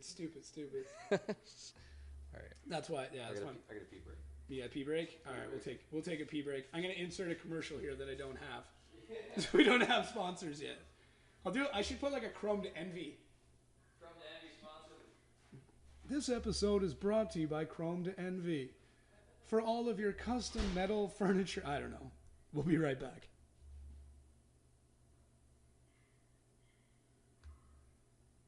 All right, we're back. Randy and I both had a piss. I did the worst commercial for Chrome to Envy ever. I think I made it through like fucking 4 words. Did you? Yeah. It was like Chrome to Envy for all your custom furniture needs. Because now you're doing custom furniture. Because now I'm doing furniture. I'll do whatever. I don't care. Yeah. It involves welding and metal. That's it. There's a little dial on the side that you can move. I think I may have You fucked it? messed it up. Nah. I don't know. She's just a little crooked. Yeah, it's alright. It happens. There you go. Yeah, I think, yeah. You gotta do something about cell phone signal in this shop, man. Put in one of those boosters here. Man, I get great signal in here. Who are you with? Are you with Bell or Rogers? Rogers. Fuck you. Roger. Roger. Nah, I don't like Bell, so. No? Not a fan? Right. Not that I'm a huge fan of Rogers either, but... Yeah. Anyway, yeah, they're all fucked. They're all crooks. They're all crooks. Yeah. Yeah, oh yeah. Depends on... No do to boot it. No do to boot it, dude. Oh, fuck. So any other, like, you got that, the Heron project on the go now? Yeah, I got, like, a blue Heron project in the woodwork. Yeah. I got, like, the head of it done right now. Probably, it's got to be done by, like, springtime. Okay. So, not for a couple months. Yeah, you got some time. She really doesn't care whenever it gets done. The nice thing about, like, the metal art is that nobody ever really puts pressure in, like, for deadlines. Well, it's art. Yeah. You just can't do that. Yeah, exactly. So it's always really nice. There's a limit, like 2 years. There's a limit where you're like, okay, this has got to get done. Yeah, exactly. But like not just being an asshole. Yeah, but for the most part, people are really good with the. Okay, yeah, no, it's gonna take that long. I get it. Yeah. So there is most definitely people. There's douche canoes everywhere. Talk to, but it's more along the fabrication lines. Oh, okay. We're like, we need this done fucking yesterday. That's kind of different though. That's Yeah, not I for their garden. Well, see, for like some things, I totally understand, and then there's other things where like, oh yeah, we don't need this for another like year and a half, but we want it done yesterday. Yeah, we and need I'm it like, done now. What do you think we're paying you for? Yeah, exactly. 15% up front. Yeah. So, in most cases, most companies don't even want to give you the deposit. Really? Man, I have such a hard time. Like, I have to chase people around for money all the time. It's fucking ridiculous. That's... And like, there is some people where they're like, yep, here it is. Yeah, no problem, for sure. Yeah. And then like, I don't know what it is because you're just gonna pay for it anyways.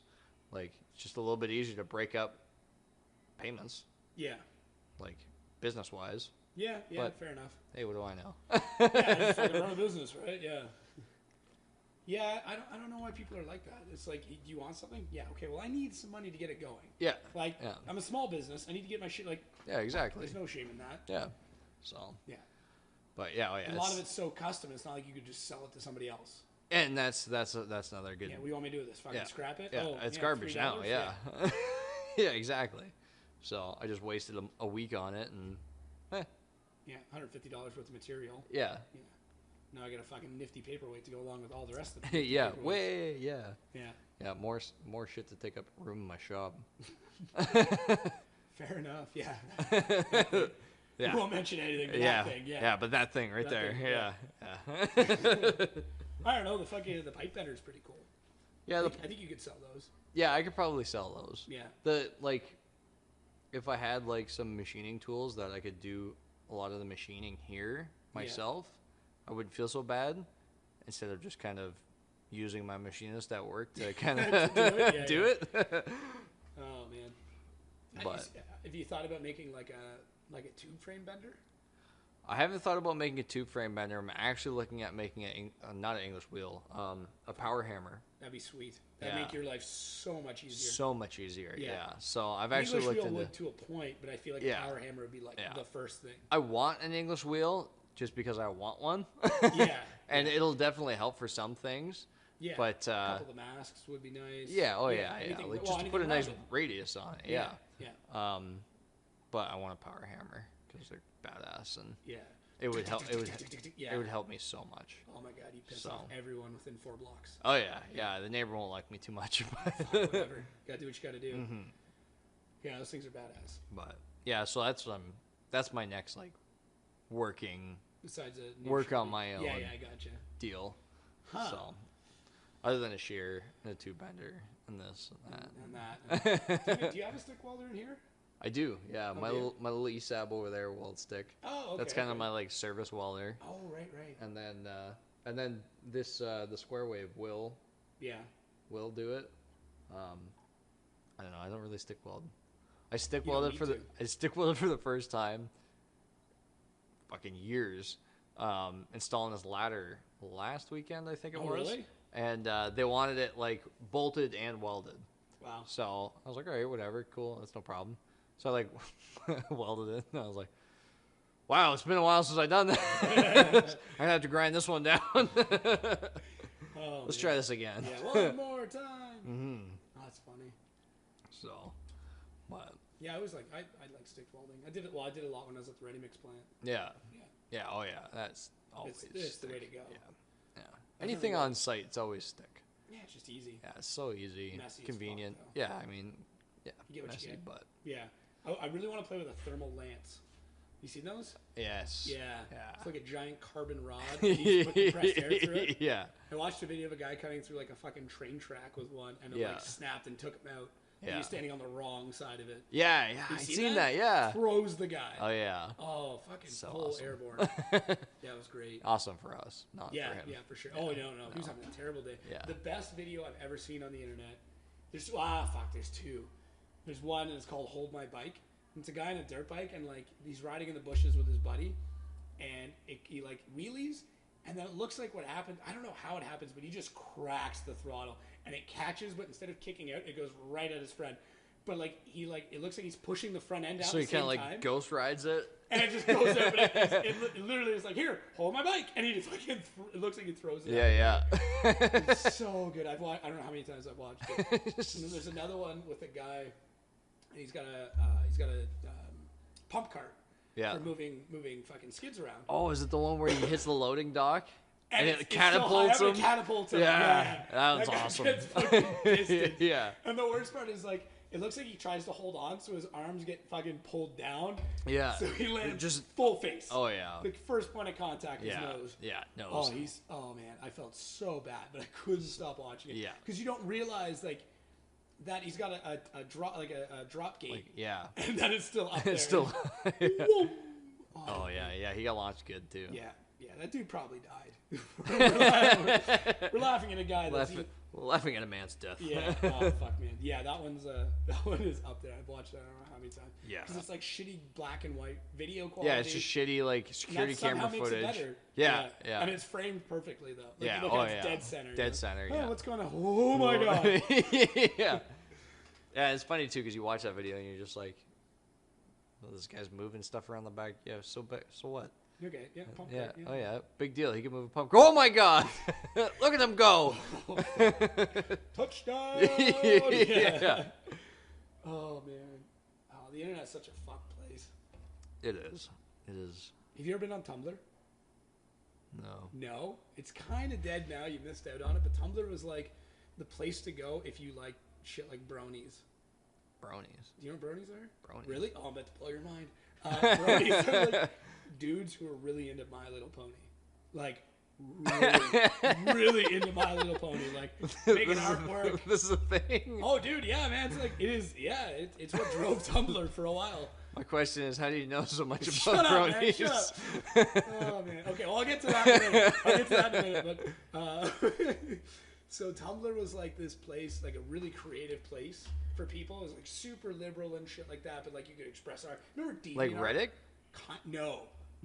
Reddit is run by internet people. This is run by artists. Oh, okay. Like, so yeah, like DeviantArt. Like, remember DeviantArt? Yeah, now yeah. Imagine DeviantArt if I it was think like... DeviantArt's still like it's still fairly around. relative. Yeah. It's definitely around. I seen a thing the other day.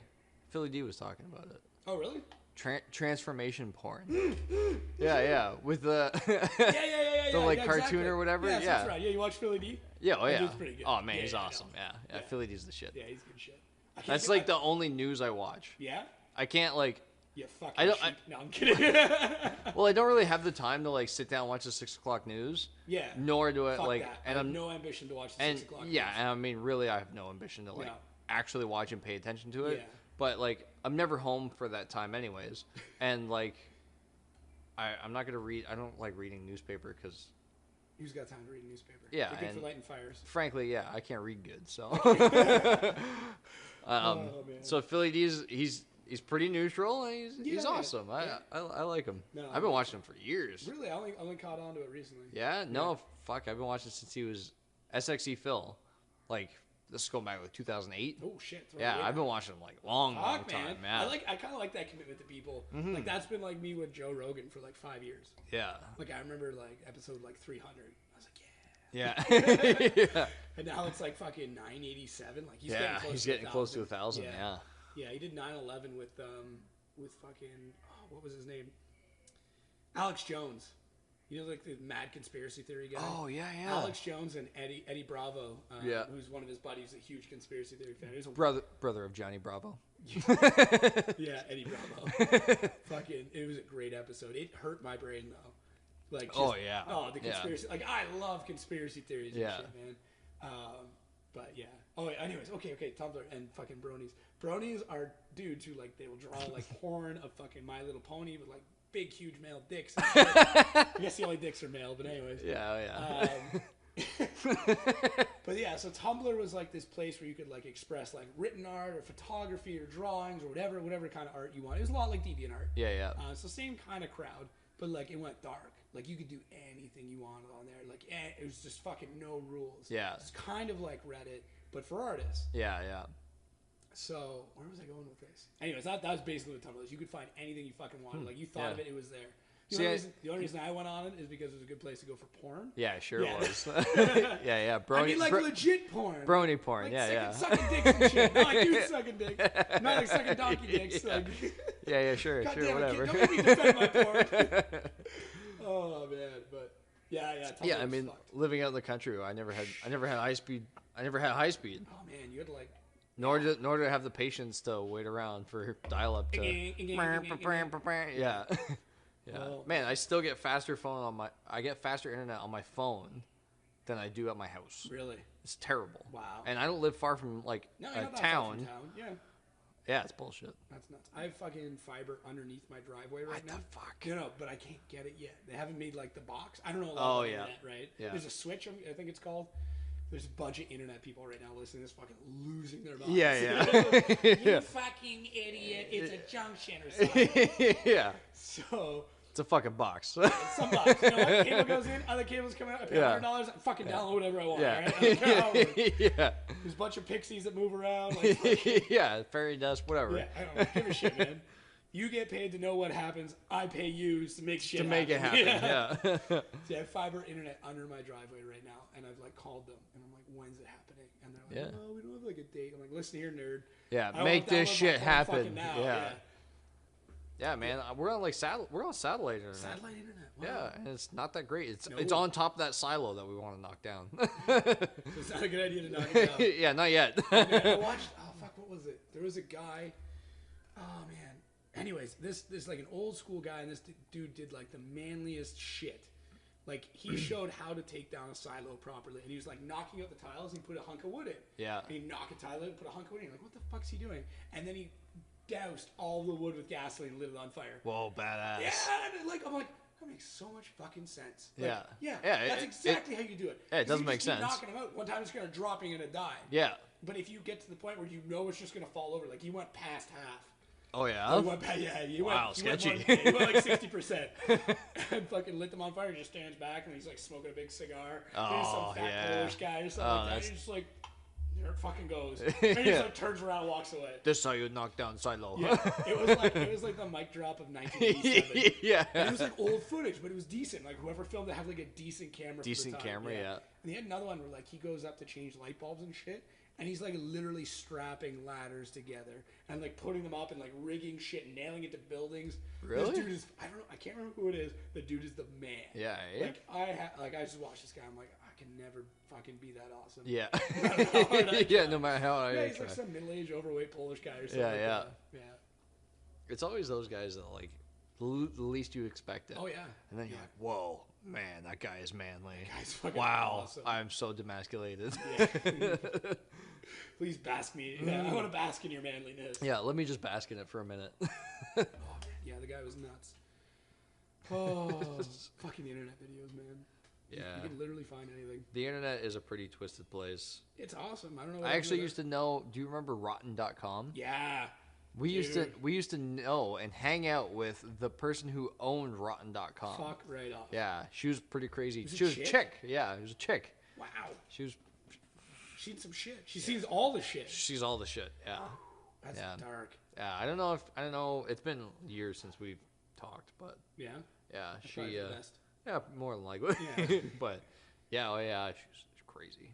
Yeah, man, I can't even imagine. I've watched a few things. It's weird how like those videos come up and you're like, I don't really watch a beheading, and the next thing you're like, why am I watching a beheading? Why am I watching beheading? Yeah. Yeah. Wow, I seen that. Oof. And like, still, it's weird because in your mind you're thinking, yeah, it wasn't real. Yeah. It didn't happen. Didn't happen. No. Fuck that. No. That was a movie staged. Editing shit, Yeah. Yeah. There was some horror movie I watched once, and it was so low budget, and there was a scene in it that was so graphic that I'm like, they might have actually put it. They might have fucking dropped a brick might on have a actually guy's just head. happened. Yeah. Either all the budget went into this one effect, or they actually killed the guy with a brick. Yeah. Man, I love those movies though. Oh yeah. I'm like a sucker for like Really? shitty like D-class horror movies. I like the Jason films. They're just so brutal. I love those movies. Yeah, like the classics. But Yeah. I love the shitty low budget ones that Really? you pick up at like the dollar store for like $1 or like 50 cents because they're not even willing to charge $1 for it. It's $2.99 at your local car wash. Yeah, oh yeah, yeah. Where you're just like, oh, what's this? Never heard of that. Yes, that's what I want. Well, that's what like Human Centipede was. Yeah, Like, and it blew up. All the wrong reasons. See, and I find that stuff so funny. Really? I don't know what it is. I can't help but laugh at it. Where I'm just like, this guy's gonna shit. Oh, fuck. Oh, gross. I was fine, like the Saw films. I was fine until there was one point where it was like, I think it was Saw 5, maybe it was 3. I don't know. The guy was locked in a room, and he had like fucking rings through like his mouth and between his hands. He had to tear them all out. He was the only one that fucked me because I had a piercing tear out once. I knew the feeling. Yeah, that feeling. Like, nope. Yeah. I know what he's going through. Yeah, kind of. He's about to fucking snap his Achilles tendon to get a ball, like a fucking thing through it. But, yeah. And then the door was welded shut. Anyways, the one that sticks out to me, I think was like 5 or 6, and it was like a pit of needles. Oh, that one got a lot of people. And the chick, like, and he just like fucking kicked her in. Yeah, I don't know why, but that one just like sticks with me. I don't like needles, and I was okay with that one. See, I don't mind needles at all. I hate needles, but yeah, I don't know. It's just weird. Like, ooh, I just like I don't know. There was one too where like they had to put their hands through a saw to like drain blood, and the blood would be a counterweight, and it would open the door. But like it was meant to be like they had 6 spots for it.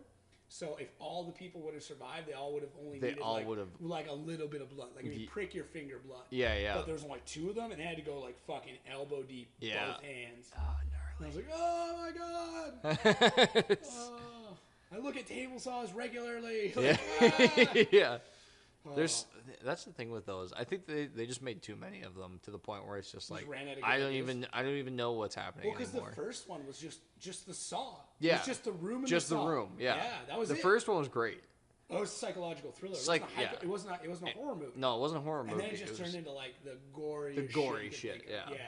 Yeah, like this guy's got his fucking eyes sewn shut. This guy's got his mouth sewn shut. He's got to kill him because he's got a key on the back of his head. Yeah. The bitch getting her hair ripped out. Yeah. The scalp comes off. Oh, yeah. Yeah, it went dark. There was, going back on like old shitty horror movies, there's one called Toolbox Murders. No. And this guy scalps this chick with this like claw hammer. Oh, it's so gnarly. And you see like the claw hammer come back and there's like this big chunk of skin and like all this hair attached to it. Oh, yeah. I remember when that Walking Dead finale happened where they beat the fucking guy's face in with they beat the guy's head in? Yeah, Glenn, and I watched that and people were like, it was so disturbing. And I'm like, hey, you watch the right horror movies. Yeah. He was bad. And you know what? We actually, because like my girlfriend does like special effects makeup. Yeah, yeah. She went to school for it. Right. And so we were watching it and she's like, that was a really bad makeup. And I'm like, man, I don't think it was that great. But then when you actually saw like the on-set footage of the makeup, it was amazing. But just the way they shot it. I don't know. It just took something out of it. Huh, weird. Yeah, it was amazing how that can happen. I know, and like camera. We seen like it wasn't like anything crazy. I think it was on like Instagram, like and it looked way gnarlier, just like that than it was actually filmed. Huh. I know they had to tone back some of it because like there was like public outrage and shit. Yeah. And that guy already fucking died already. Didn't he? Yeah, he died in like a garbage can earlier. Glenn? Like, yeah, and then he survived. Like he was supposed to die. Oh yeah. Yeah, that was it. I can't get into those shows, man. I have this theory about fluff. So what it is like okay. Do you ever watch Suits? See, no, I've actually been told this. Like this week, one of the guys at work told me, he's like, "Man, you gotta get into Suits." It was like about lawyers, like fucking, like super high end, like multi-million like lawyers, and it was about fucking doing law. Yeah. And all like the crooks behind it and all that shit. And I was just like, this is awesome. Yeah. This is cool. I like this shit. Hey, good fucking arguments, good court scenes, like good, and like there's like a storyline, so there's a bit of a plot. Yeah. So season 1's like, let's say 90% awesome, 10% fluff. Yeah. And the fluff just to get the episode through, right? Yeah. Season 2, 80-20. Season 3, big jump to 60-40. Yeah. That's how TV shows go. Yeah. But like the first couple of seasons, fucking CSI. Remember CSI? See, I never really got into CSI. Okay. Any show, even like Sopranos, kind of stayed away from the fluff. They get a little fluffy at times. I never even watched Sopranos. Fucking what did you watch? Carnival, like the 2-season HBO. That was a good show. I've never even heard of that. Really? It's actually pretty good. Yeah. I watched like American Horror Story. I never watched it. See, I like American Horror Story. It's good. You know what? I heard that's less fluffy. It's less fluffy because each season is a separate thing. Yeah. It's less fluffy. Yeah, there is definitely still fluff in it. You have to do it. Yeah. But like it's when like the relationships are more of the show than like the fact that they're still lawyers. Yeah. Or whatever. Right? Yeah. Whatever the side story is. Dude, fucking American Chopper, best example ever. Remember that show? Yes. Started off about bikes, building bikes, and then became about the family a little bit. The family. Like, that's cool. They're getting in another bike. Yeah. And then it was all family shit, and you forgot they even built motorcycles. There was an entire episode they didn't build a motorcycle. Oh yeah, and then there was a bunch of them, and then you're like, "Whoa, what the fuck's going on?" Like, do they even still build motorcycles? Yeah. Yeah. See, I never really got too big into that show. I did it the first season because they were building bikes, and it was at that point that we were talking about earlier, where it was all like, build everything, it's so cool. Yeah, there was no like pre-done tanks or pre-done frames. Like they're building a frame for this bike, and then like, oh, we're gonna pull out one of our stretch frames. Oh, we're gonna pull out one of our fucking linker frames. Yeah, It was just all parts off of them, and then they're like, oh yeah, we're gonna throw this on there. I think Jesse James said it the best. Like, oh, let's put something on the air cooler and call it a custom bike. Like, yeah, he called them out. Yeah, he called them out. Oh yeah. He's like, this is fucking retarded. I totally respect him for the fact that he's always willing to put the nail on the coffin of. Oh yeah. This is This is craftsmanship, and it's true. This is bullshit. The fact that he was like English wheeling tanks. Yeah. All of his tanks. One of his English wheels went on sale. So, in Motorcycle Mania 1. Yeah. I believe it was the camel bike that he built. That English wheel that he I don't know, got or whatever for that from World War II. Yeah, it was on. He put it up for sale not too long ago, a couple months ago. He won like 62 G's for it. It's got heritage, man. It's got heritage, and it still had the pinstriping on it and everything from being at West Coast Choppers, and the nostalgia of the old school guys, and coming through him and all the shit that he did with it. Yeah, because it was actually worked with. It was I don't know. Something about that stuff is just like tool porn. You would almost, it would be a shame just to let it sit. Yeah. So, and it was up for 62 G's. I was like, oh man, sweet English wheel. I'm going to buy it. Sell everything. Oh my God, I cannot afford this. I need to sell my Mustang. But yeah, he just built, I think he called it one of his guns that he just built. Yeah, he does a lot of Damascus stuff. He's been very big into the Damascus, and he actually filmed a pilot episode called American Craftsman or something like that, to do smaller things and actually educate people on how stuff is done. Well, he was big into that even when he was doing West Coast Choppers. He would talk about this is why I use this tool. This is why you do this. Hand bang on a fucking annealing pad or whatever. Yeah. Right? So he went and he learned from some American guy that makes Damascus knives. Yeah. And it goes through the whole process. It actually explains it, shows it, super informative. So the guy was saying that he was going to build a 9/11 knife, and it had a piece from the Empire State the Empire State, the Twin Towers. I think the Empire State Building and from the the lady. Statue of Liberty. The Statue of Liberty. Yeah. So it had 3 or 4 pieces that were just super New York. Super New York, yeah. And he was gonna cut them all up and make a Damascus knife out of these materials. He just made a Damascus gun.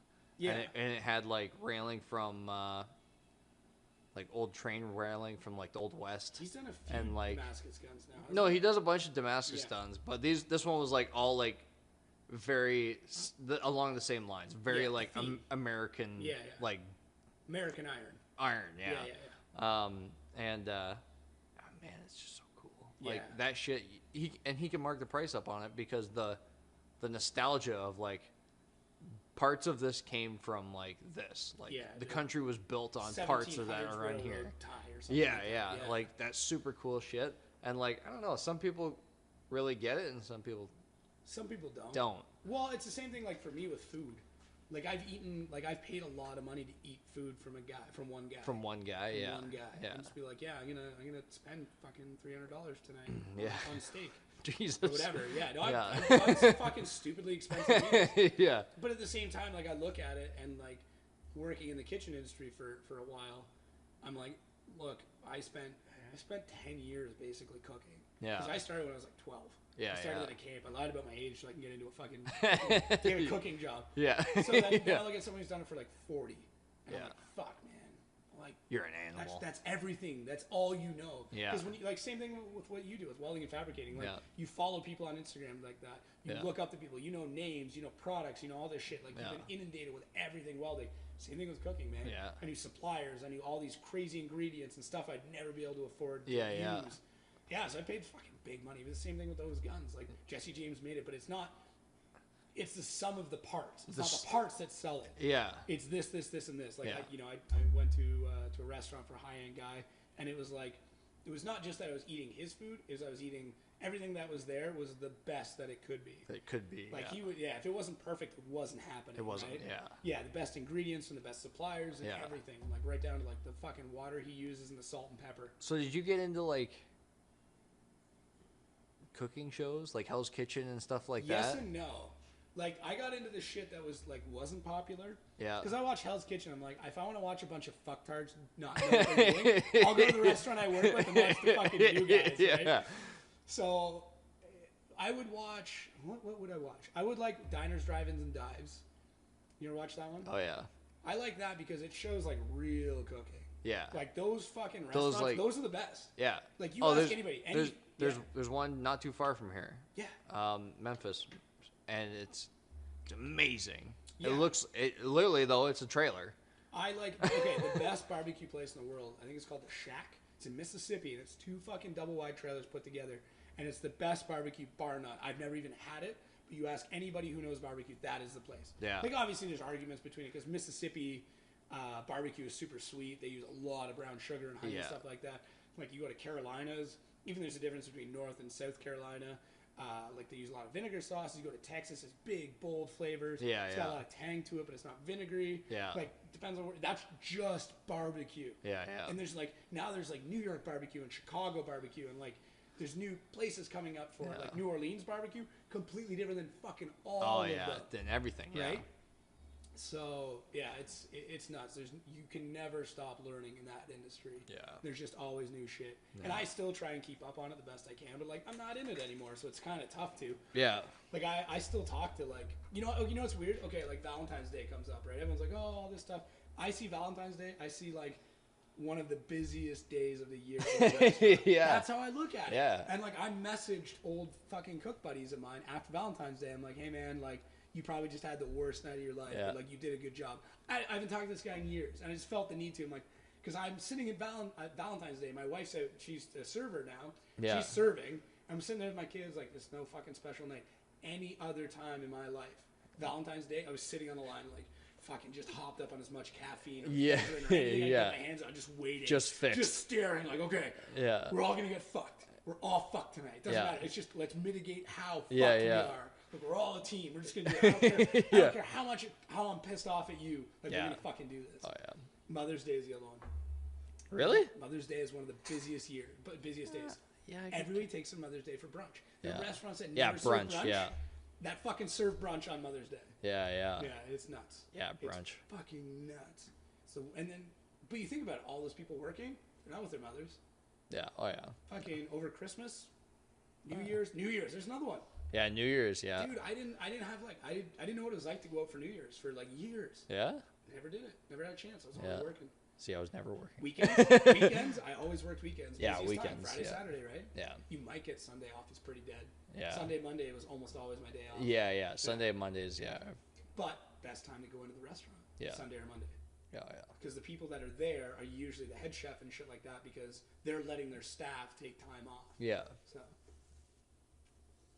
Yeah, if I could, I'd still be cooking for sure. Yeah? Oh yeah. Yeah. Just the money's dog shit.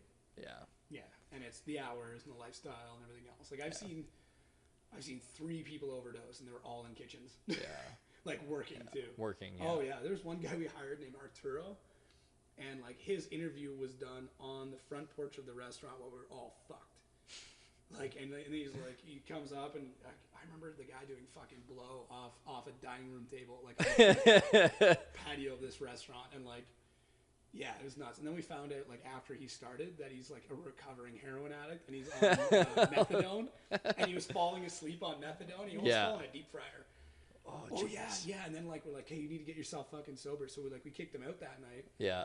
And like the next day he came in fucked on heroin. Yeah. Again, and he like came in, he almost fell asleep in the deep fryer again. Wow. Like we had to fucking throw him out of the kitchen. Yeah. We had to call an ambulance for the guy who's ODing in the parking lot. Yeah. Wow. We had a guy at Monk that he was pretty hard and I think he was doing oxys. Oh yeah, that'll get you.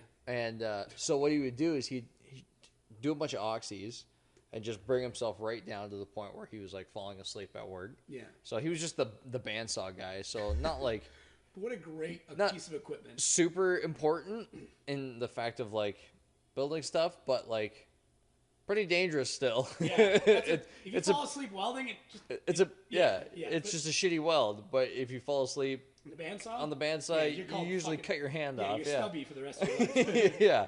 So he would always fall asleep.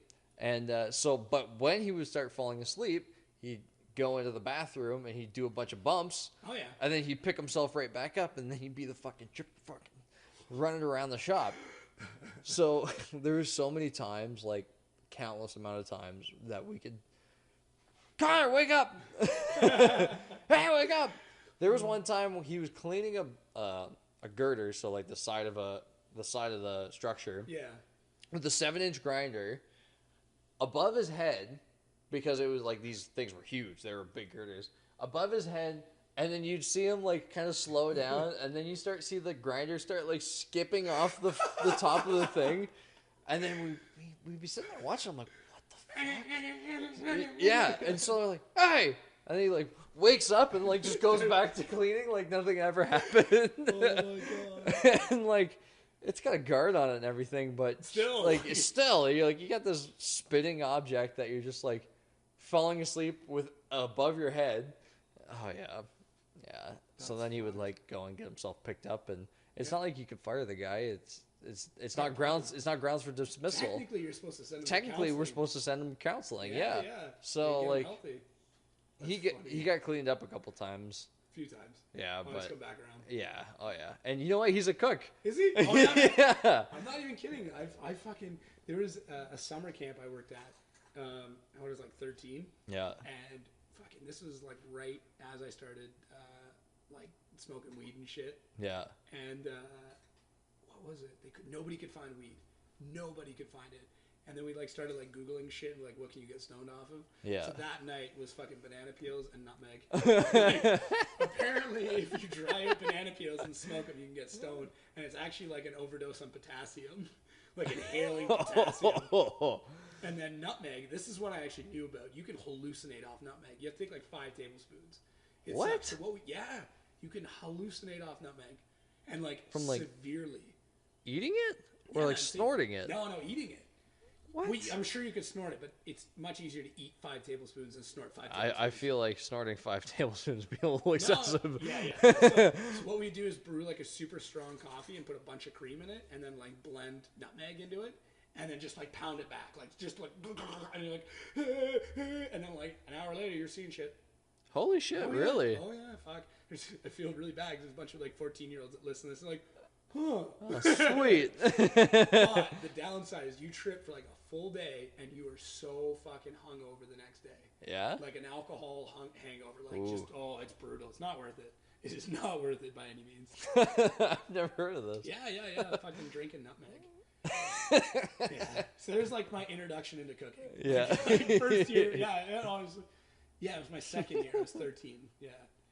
Oh man, it was nuts. There was It's funny, you know, like there's we had a co-op kid at those are the best at my shop now. Yeah. And he literally he doesn't want to go to post-secondary, he just wants to work. Yeah. So he's literally just kind of jumping headfirst into trades. Okay. So, which is kind of amazing nowadays, but for somebody who doesn't like, for somebody who is a fan of traditional education, they're freaking out right now. But for people in trades, you're like, hey, you got to jumpstart. Yeah. Yeah, like it's not a bad idea. Yeah. Yeah, you're gonna be 22 and be like a supervisor in a shop. Yeah. Yeah. Well, I started welding when I was 15. Yeah. Sorry, 14. Yeah. And now I'm 26, and I've been running a shop for a couple of years. Yeah, exactly. And putting like guys in their 40s, I hate doing that. In their shame. Yeah, I hate doing it, but it's kind of like, in the inside you're like, but at the same time you're like 40 years old. But at the same time, it's like, man, what are you even doing with your life? Oh man, I've done to cook so many times. Yeah. And but yeah, like this kid, he just wants to work. So I'm like, sweet, good. Yeah, awesome, yeah. You want a job? Get a job. Yeah, start working and like learn it. And it seems like those are the type people that actually enjoy their job. Yeah. Like, you jumped into a young age, you still want to cook. I still love doing it. And that's like, all I knew. that's it. That's all you know. And like, I'm sure there's been times where you've tried getting out of it. Yeah. And Currently. yeah, currently, and like to a certain point, you still end up kind of veering back to it. Dude, I was moonlighting at my girlfriend's restaurant. See? I was doing See like what I mean? week, Yeah. Like on the busiest night, they'd be like, "Do you want to come into work?" I'm like, "Fuck yeah, I do." Yeah. Oh yeah. my god, yeah. Oh yeah, and I was the exact same way. I was like, I'm gonna get into like graphic design, tattooing, stuff like that, and then like I just end up steering right back into welding, or like I'd be tattooing during the day and then welding at night, and like it just ended up always coming back to it. And it seems like those are the type of people that always end up like sticking with it and like actually enjoying it. Yeah, exactly. It sucks that so many people, like kind of even at our age, it was like, no, you don't go to the trade, you get an education, you become a fucking lawyer. And it's like, man, people fucking, the people who built the whole country, like built the buildings you work in, like those are all tradespeople. Man. Yeah, and their education is pretty slim. Yeah, but they've spent a lifetime mastering a craft. Life education, yeah. So Man, I've got a bunch of buddies that were like, "Oh yeah, we're going to school for this now. Yeah, I'm gonna do this. I'm gonna be whatever." And it's like in the trades, but they have to go to school for it. So then they go to school for it, and then they come out and they're like, "Nobody wants to hire me." It's like, well, what the fuck's going on? Well, like, I got my engineering degree, and now I'm a barista. Yeah, but you don't have any work experience. I was trying to do it like in the middle of someone doing something, so that it's just like, okay, there we go. Yeah, it's like you don't have any work experience. You have to actually like do what you're doing. Yeah. Like, I want to go back to school like now, and go get my engineering degree. I can put stuff together and say, yeah, it's gonna work. Yeah. Just from building it. But I can't necessarily do the math behind it and then hit the stamp. The stamp. Get one of those funny little rings. Yeah. Yeah. Do you know where that ring's from? No. It's a bridge that collapsed in Quebec. Really? Yeah. There's an engineer who fucking. That's like the folklore. I don't know if each ring is actually like that. Yeah. It was a bridge. Yeah, I think it was a bridge in Quebec. I probably got this wrong. There's a bridge in Quebec that collapsed because an engineer didn't check something, and it goes on the hand that you write with to remind you every time that you're like signing off on drawings that like that signature could kill somebody. Yeah. Yeah. That's crazy, dark, man. That's it's dark shit. That's awesome. Yeah, I know. Yeah, Lee, like, I don't know. It's just, I don't know. I'm not necessarily a huge fan of the modern day education system. Yeah. Not that I'm like big on school. I never enjoyed school. You went to school to play football. Yeah, basically. And that was basically it. I went to school for that and shop class. Yeah. And shop class was only a half-day thing because the other half-day I was at work. Fuck English. Fuck that. Yeah. I can read a tape measure, so fuck off. Exactly. Yeah. Most people can't. Yeah. I can't read a book, but I can read a tape measure like a motherfucker. Bring us in a drawing. Yeah. I'm I'm good. Yeah. Yeah. Oh yeah. And man, like now that I'm in like a management position, I have to like write emails and sound professional. Dude. Man, I hate it. It's a trip. I hate it. It's a good thing I like spell check's really nice. Oh, no. There's an app called Grammarly that like checks your grammar too. I highly recommend it. Yeah. Oh yeah. It sucks that you have to like write an email and then you're like, I'm not gonna send this yet because I got to make sure that I don't send anybody. That's bullshit. Yeah, I know. I got a neck tattoo and I got to spell check stuff. Oh, it's fun. To sound professional? Oh, no. Look at me. I look like a bum. Yeah. There's been a few guys like at work because I've obviously had to clean up like a lot. Yeah. And like guys at work had no idea. Yeah. No idea. Even like my boss had no idea for the longest time. Like, yeah, man, I get fucking tattoos from my elbow all the way down. Yeah. Like this whole right side's done. He's like, really? Can I see? And I'm like, yeah. So I like roll up my fucking long sleeve collared shirt. Yeah. And like just show him the bottom half. And he's like, so that goes all the way. I'm like, can we take my shirt off in your office? Yeah. Like, you want to look at this, man? Yeah. Like, I gotta take my pants off to show you the rest. Yeah. Yeah. Take a look at this one. Yeah. Yeah. Oh, I ever show you the fucking giant mural I got on my leg? Nah, I can't remember. Come on, drop them. Because I was working in that tattoo shop. It was my going up. He was moving to Ottawa. Yeah. So he gave me a fucking giant portrait. Fucking big, Big Day of the Dead. Yeah, it's fucking love it. Yeah. He had the drawing. Actually, here's the other one. You'll like this. There's it's two hands tattooing each other. I've seen that one. And it's a Soba Rusto and a mini hook. Yeah. And these are the first two tattoos I ever did. Yeah. So it's the two hands, the two machines that I used. Yeah. Tattooing each other. It's kind of cool. Yeah. So I got that done after he moved to Ottawa. I went back. I'm like, look, I'll probably never actually get into tattooing, but I want to remember it. Yeah. So I spent like 2 years fucking going at it. Yeah, Right? yeah. Yeah, it was terrible. It was brutal. Should never have tattooed anybody. The one tattoo I did on myself is so bad. And it's like, it's shitty and it's blown out. Super blown out, yeah. I did it on 3 other people. And they all have to live with that for the rest of their lives. You know what, though? I got a buddy at work, and he was the same guy who dropped acid and got a neck tattoo, didn't remember it for a week. Yeah. He's got some fucking ridiculous tattoos, and those are the ones that he likes more than, like, the good tattoos. Yeah. Like, he literally has like, a seal getting clubbed on the inside of his arm. Like the animal Like the animal seal, yeah, not the guy. And, like, 2 Smurfs fucking over his knee. Man, like, guy's got, like, ridiculous tattoos, and you're just like, what the fuck? And he's like, man, I love them. They're so awesome. Because there's a good story. There's a good story behind it, yeah. Yeah. That's like this is all magic shit. Yeah. Half sleeve of just magic shit. Yeah, I haven't picked up a deck of cards in years. Yeah. Oh, man. Man, and, like, it's funny because the first tattoo that I got that, like, meant anything to me was, like, my chest. What'd you get on your chest? That was, like, I got, like, a big... Alright, we're all getting naked here. Yeah, Might as well. Holy fuck. It's like a big sacred heart. Yeah. With, like, a hourglass and brass knuckles and, like, wings that go across. Wicked, yeah. So, and then, like, my neck kind of ties into it. That hurt like a bitch, I bet. Oh, man. I did 10 hours, nonstop on my neck. It was a 1-day sit. We did the whole thing. Fuck that noise. And I would rather do another 1-day set on my neck than another 4 hours on my chest. Yeah. Because I've got 8 hours wrapped up in my chest, and there were 2 4-hour sets, and I could not. It's not finished because I don't want to go back and get. Oh, really? I didn't know it was not done. Well, yeah, like, I mean, it's all colored and everything, but, like it's supposed to go right down, like, right down around and, like, totally be like a full chest cap. Yeah. And I don't want to do it. You call me a bitch or whatever you want. It sucks. I've wanted to get a chest tattoo for a while, but I always had bitch tits. So I'm like, why would I get a chest tattoo? Yeah. Bitch tits? So like, once I lose a bit more weight, then I'll probably get one done. Yeah. I don't know what I'll get. It's fucking terrible. And I've seen people sit there like a stone, and I don't know, maybe they're just way more of a man than I am. I think it's certain places because, like, I did. Well, you did the inside of my lip. Yeah.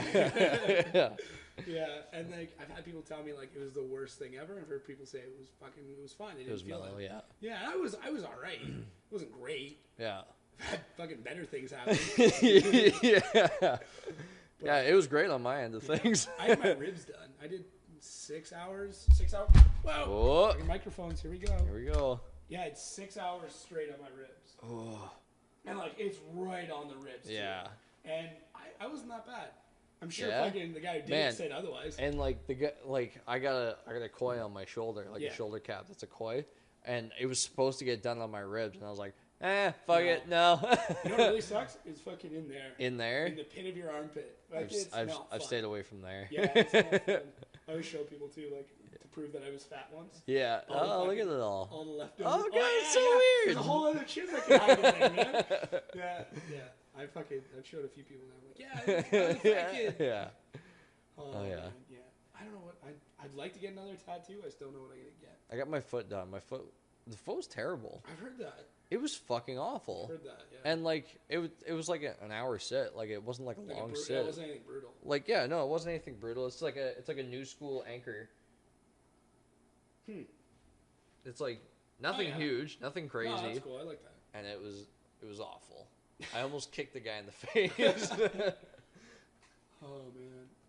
Multiple times. I mean, I am a tenderfoot. I'm willing to admit that. Yeah.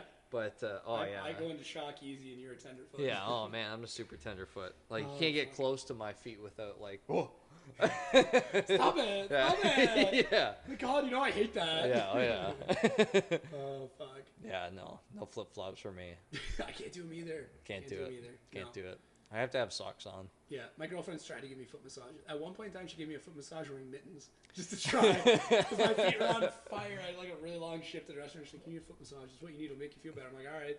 She tried doing it. I was like, "Ah!" Yeah. And she's like, "I'll put on mittens," and I'm like, "It was better." Wasn't great. Yeah. Yeah. Which is funny though, because when I went to Niagara College, we used to we had the estheticians class like in the next building, right? So it was like $15 to go get a fucking mani-pedi. Yeah. So we all the cooks would do it, and I felt so bad, and it's such a shitty thing to say, but like we would go like after a full day of class. Oh yeah. So our feet were test them. Real world situations. Yeah. You're not in this to get the easy shit. Yeah. Man. They were brutal, and they would know we were coming, and we'd show up in like Cook shoes, like Birkin. You ever seen like Cook's Birkenstocks? Oh, okay, Think of a Croc, but like a little more intense and no breathing room. Yeah. And like your feet are soaked because like you're sweating and the shit gets spilled, and your feet have been sitting in this shit, and it's like in this rubber hole. Yeah. There's no air in it. And it like ferments. It's brutal. So they would see us coming, and like the first thing they would do is just like foot bath right away, and like change the water twice. Yeah. But it was $15, and I get my hands, my feet down. Oh, I was all right with that. Now usually I was blasted drunk when I did it. Yeah. I showed up to my final exam in like main courses, like fucked, like right fucked drunk.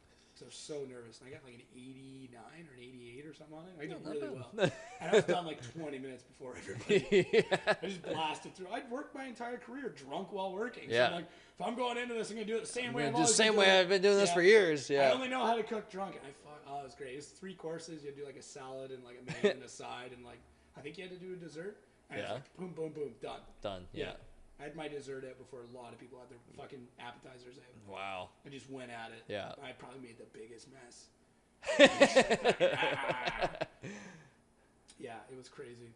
I remember because the teacher, he used to fucking bring up, he was so hell-bent on food being hot that before you even presented your dish, he brought out a thermometer gun, and would temp it. If it wasn't hot enough, it just 0 immediately. Yeah. He's like, you can't serve me hot food, don't serve me any fucking food at all. Yeah. So I was like, I knew all the tricks. I was like, all right, see this bowl? I'm starting to cook. It's going in the fucking oven. Yeah. You're getting this bowl at 350 degrees. Yeah. That's how you're getting it, man. Yeah. I'd bring out soup still boiling. He's like, good. Can you, I'm gonna wait a few minutes. So I'm like, yeah, it's fine. You want to be hot? I won't fuck around. Yeah.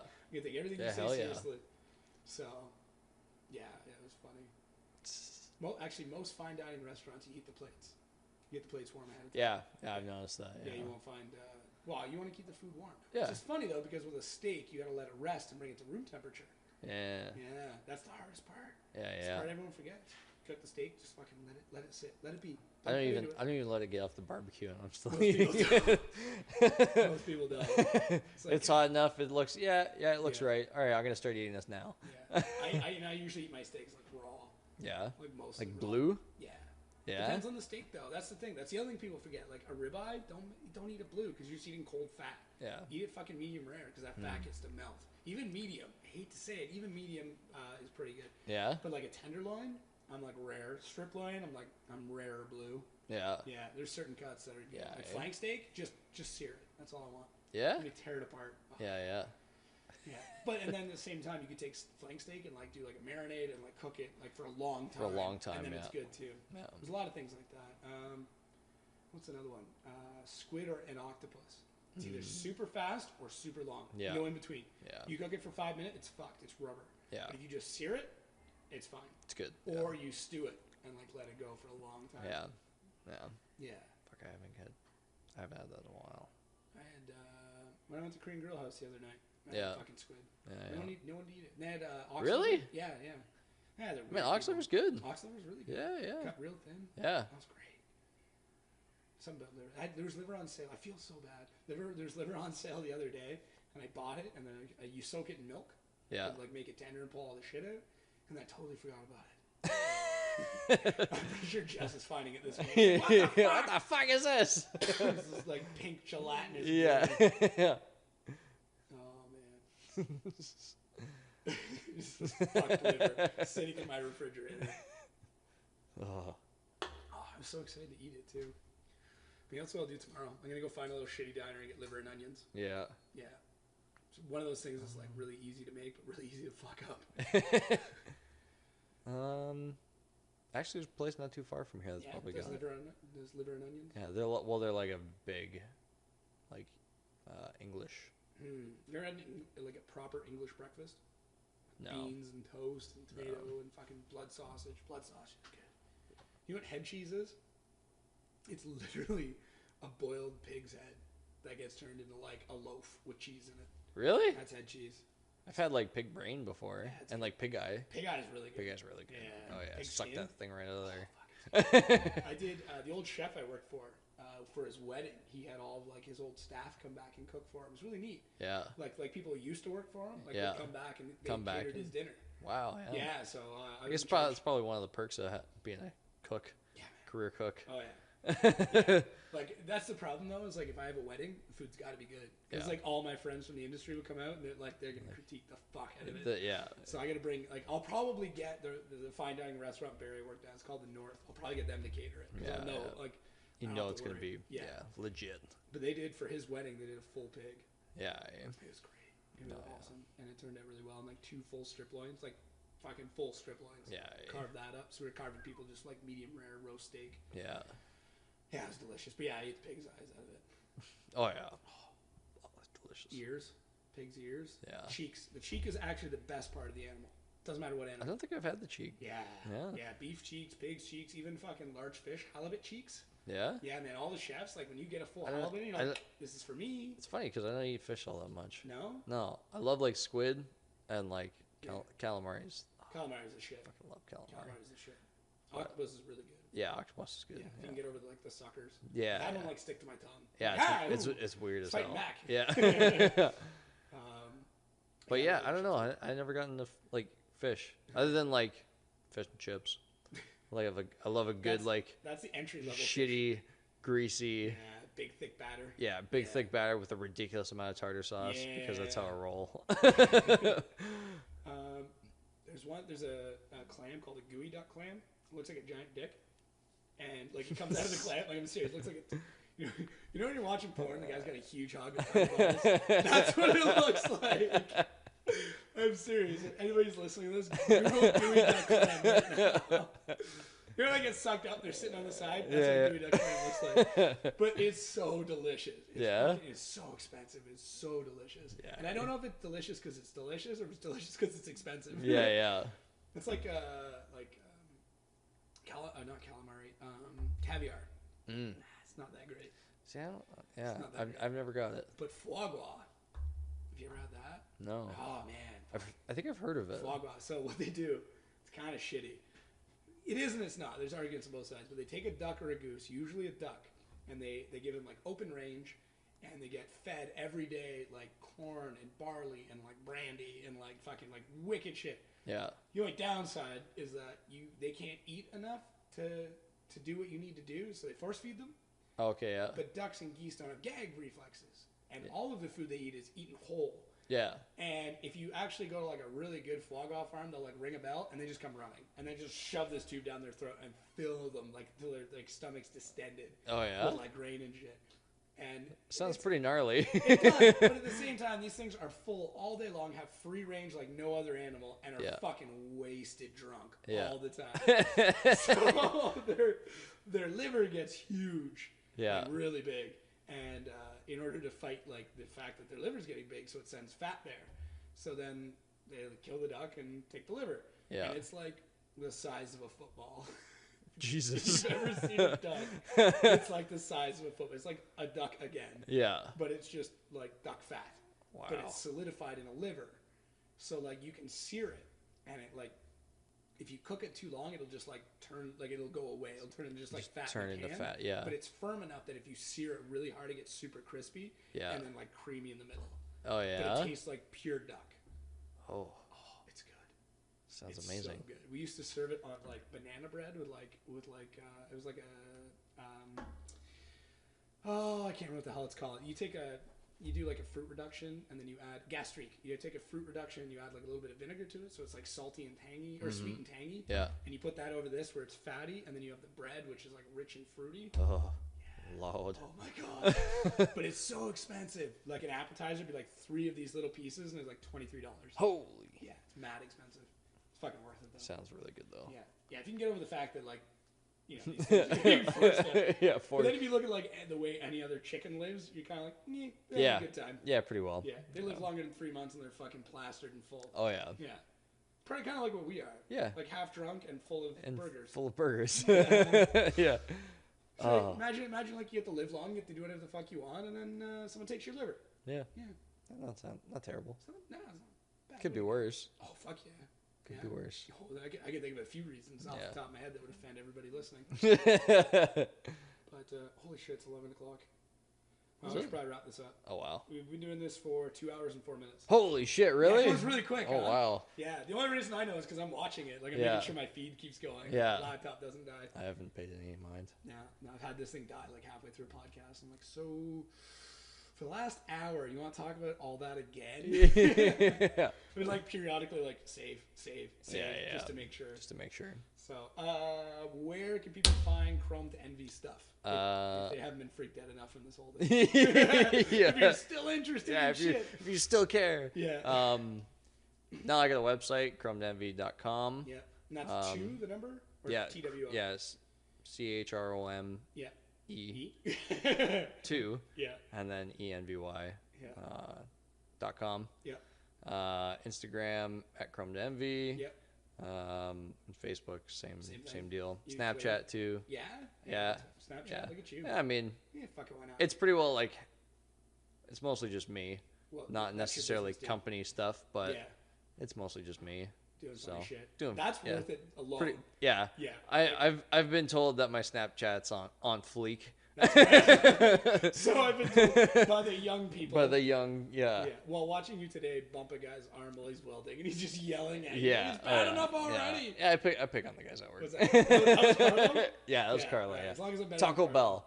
He's known by Taco Bell. That's what you call him at work? Yeah, one of the truck drivers came in right when he started. Oh my God. He's like, "Hey, Taco Bell, get the fuck out of my way!" So thinking he was Mexican when he was Italian. So Taco Bell is stuck. Taco Bell has stuck. Yeah. And rightfully so. Yeah, rightfully so. So Snapchat, all that you got anything jazz. you want to sell right now? You got the Jeep, right? I got the Jeep. It's like a 1/16, 1/8 scale. Those are big differences between 1/8 and 1/16. Yeah, I don't know. It's like it's a foot long. It's like a foot long. Yeah, it's like a foot long. Yeah, 8 inches tall. Yeah, it's I got some footage of it. It should be in the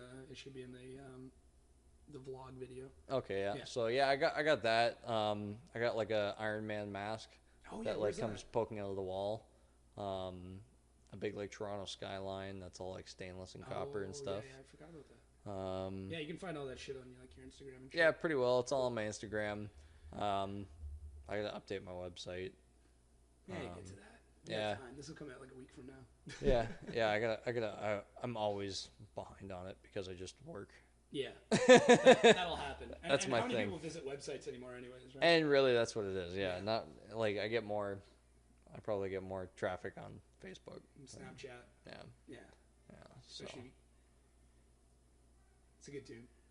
I don't know if Mike should pick it up. All right, cool. And then shit too. Obviously, you did the roll cage for the Miata. Yeah. Most of that. Yeah. Hopefully, I can get this truck started and I can start building portions of that. Yeah. And get some footage to you. Yeah. So, hopefully, we'll get some more. So there'll be a video. I don't know if it'll be out yet, but there'll be a video for Andy teaching me how to weld today. That was fun. That was a good time. It was pretty good. I didn't get shocked, so I'm happy about it. Yeah, he did a pretty good job. Fuck, I don't know. It wasn't terrible. Not terrible at all. Like I said, if it was the apocalypse, at least I could hold shit together. Oh yeah, you can hold shit together for sure. And then so then we got the vlog that came out. So I'll try and put links in both this stuff. I always try and put links of anybody I talk to in the description if anybody checks them. And then anything else? I think that's about it.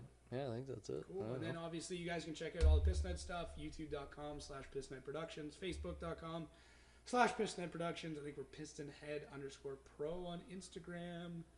I am on Twitter on the odd occasion. I do post stuff on there. People still do Twitter? People still do, especially in the States. Twitter's still big in the States, yeah.